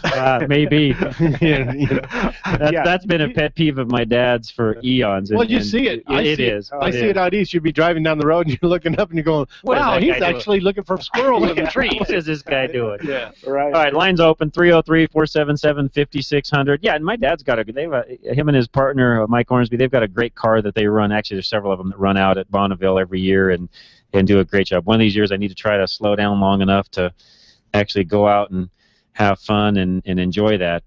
That's a whole Bonneville is a totally different racing experience than anything else you could ever go out and do. So it's a 1-year deal. You prepare all year for it, go out there and run, and come home and start all over again. So a lot of fun. Anyways, Matt, let's take a quick break. We come back. We only have a little bit of the show left. Give us a call. We'll get you right on air. We do have enough time to take 4 or 5 more phone calls, so get us in or give us a call. We'll get you right on 303-477-5600. I'm your host, John Rush. Drive Radio, KLZ 560, The Source.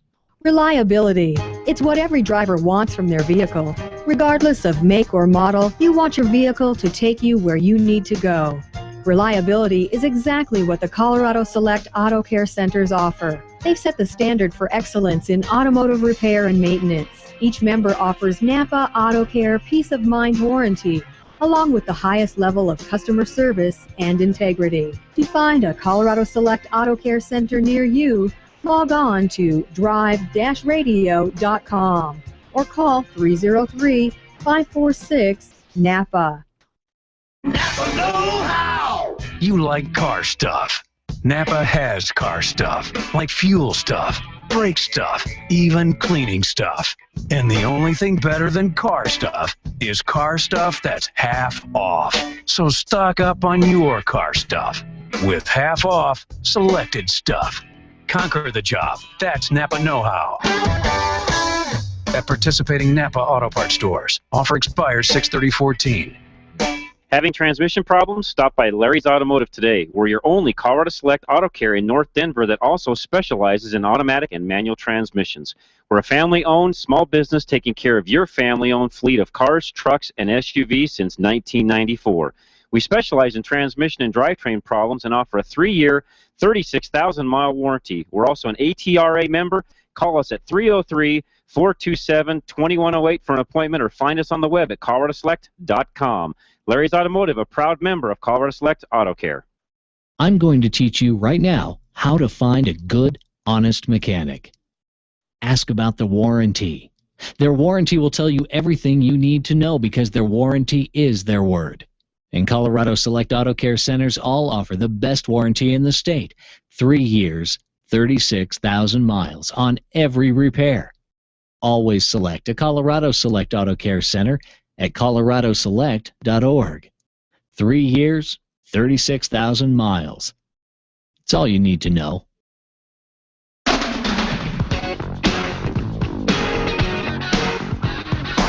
All right, we're talking through the break, and Matt, our engineer, came in and said he had a couple of pet peeves. One of them was, in particular, cell phone use, which we talked about earlier, and just the distraction that creates. And then we just got to talking and added in, well, how about the dog on the lap? The dog on the lap while you're driving. That's mine, personal one. I look at that and I think two things, and I love animals, so two things. One is, it's a total distraction because Fido wants his head out the window and whatever, and so you're messing around with all that stuff, and he's going, he or she is, jumping back and forth sometimes. Second of all, this is true with a lot of other things out there. Whatever is in front of you, if you have an accident with a late model car with an airbag, which, by the way, is anything about 15 years and newer, so most everything on the road today has an airbag on it. So if you've got a dog in your lap and you hit something and the airbag goes off, your dog's dead. And you might be too. You just killed him. Yeah. You might be too, because that dog's coming to you. Right. That's right. People don't understand this. When the airbag goes off, it's not this nice, soft, cushy, pillowy effect. It's an explosion that jams whatever's in front of that airbag right into you. Yeah. It's instantaneous. So if you've got a dog, a kid, anything riding on your lap, a coffee cup even, guess what? It's coming into your forehead. Yeah. It's that simple. That's just how it works. So, people out there driving, get the dog inside of a cage and put him in the back for his own good. My other pet peeve is just dogs in the car running loose anyways. No. I hate that. No. That is a huge, huge safety violation in my department, my thinking. And get the dogs in the back inside of a cage if you're going to keep them inside the car at all. It's not only not safe for you, it's not safe for the dog. It's not. Yeah. Besides that, it makes a big mess inside the car, which I can't stand. That's a second note. Lee from Longmont, what's going on? Have a 98 Civic, and it stalls when it gets hot. Only when you take off the gas and you're coasting, you're starting to brake or something, and it starts to stall. Okay. Any thoughts on that? Guys, 98 Civic? And I assume, is it a manual transmission from the sounds of it? No, automatic. Automatic. Okay, so it's an automatic. Stalls when hot. Now, when it stalls, describe to us what actually happens.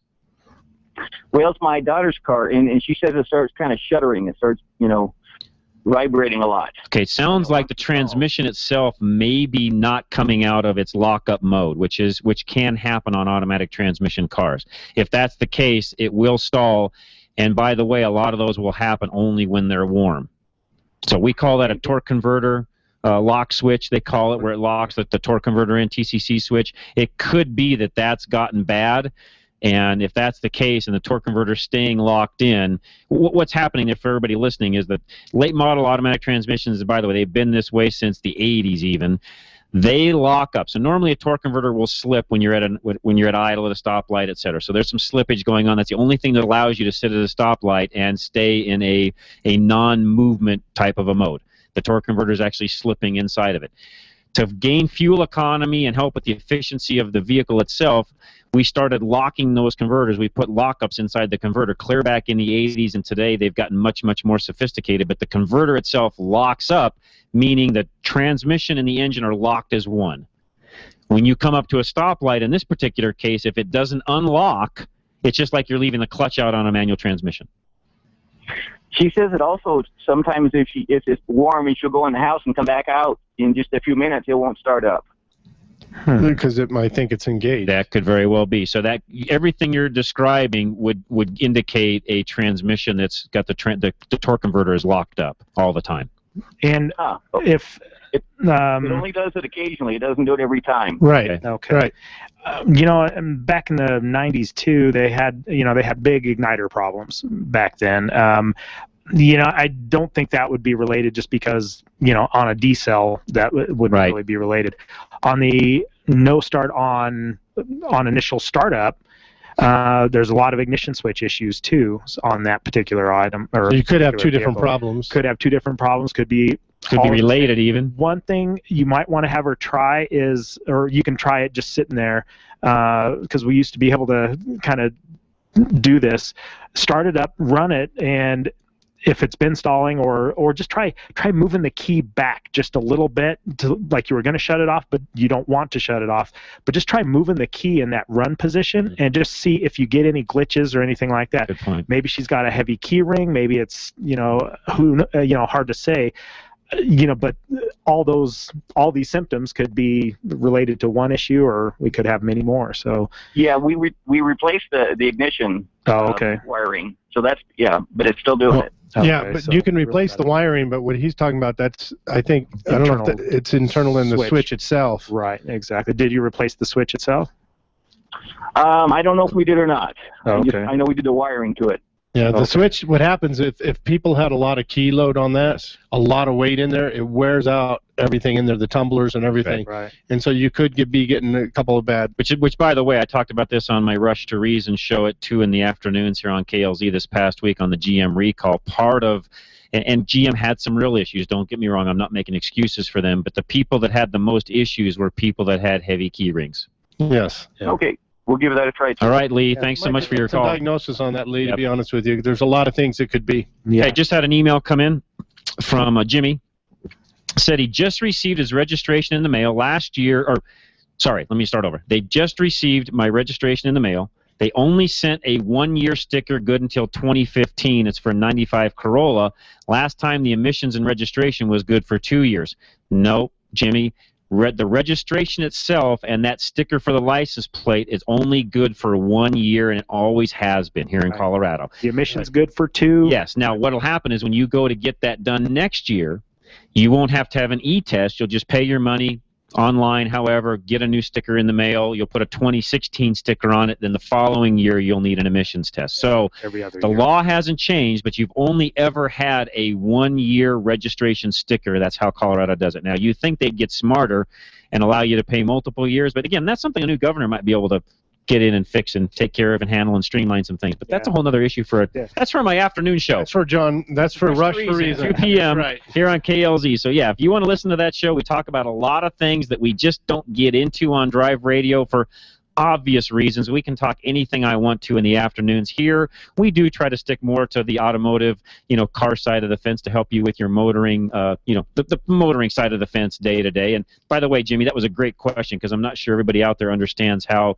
especially some of you that have just moved in, maybe not understanding how all of our registration process works here. Yep. And I'm going to go back to at 12:33 we took a break, and I was going to make a comment. Go ahead. What was you it? said we get to hold off. What it was, we were talking about 44K. Right. And one thing I would recommend when we were talking about vacationing, going on a trip or something, is that's when I would put that in my tank. Put that in your tank when you're getting ready to go on vacation, because you're getting a full tank of gas. Put that stuff in, and that'll be really nice for you. It'll burn through. That's a great point. Well, and I had heard too that in some cases the 44K well, if it sits, so if you're doing city driving, it works good too, because it has a chance to spray onto the carbon, sit, collect on there, and then when you start it up, it gets a little bit more. So yeah, through the injectors, the long trip, through carbon. Good point. All right, we got time real quick for Eric. He's got a couple of comments. Eric, what's going on? Hey, two comments. One on the pet peeves about the dog on your lap. Yeah. My father does that with his Yorkie, and I yell at him all the time about it. And he doesn't actually sit on my lap between me and the wheel. He sits on my leg, and I said, it doesn't matter. Yeah. And in a couple of states have recently passed laws banning that. Sure. And one in Colorado followed suit. The other one is on the registration. Colorado started the new print on demand system. I missed that. They started the what on demand?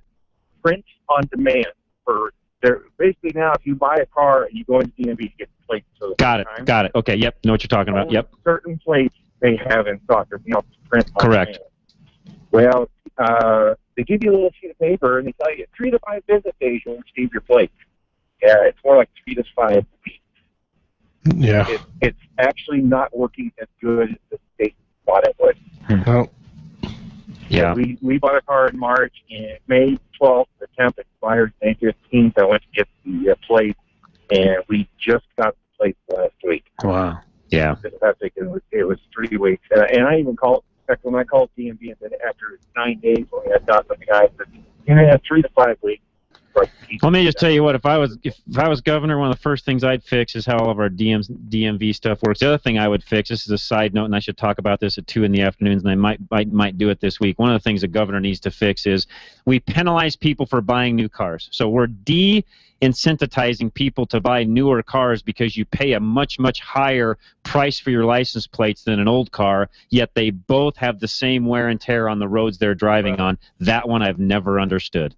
One of my first things would be to eliminate the front license plate. Yeah, that's another one. Just do away with it. We don't need to print them, don't need them. It's a hassle. It's one more thing to have to stick on there, and it's just an unnecessary thing we don't even need. Well, and the excuse for why we have to have it is actually being proven false here lately. Bill Owens, when he was governor about 12 years ago, commenting on Mike Rosen's show that the reason we have front license plates is in the event of a hit-and-run accident, typically the front license plate is left behind. Baloney.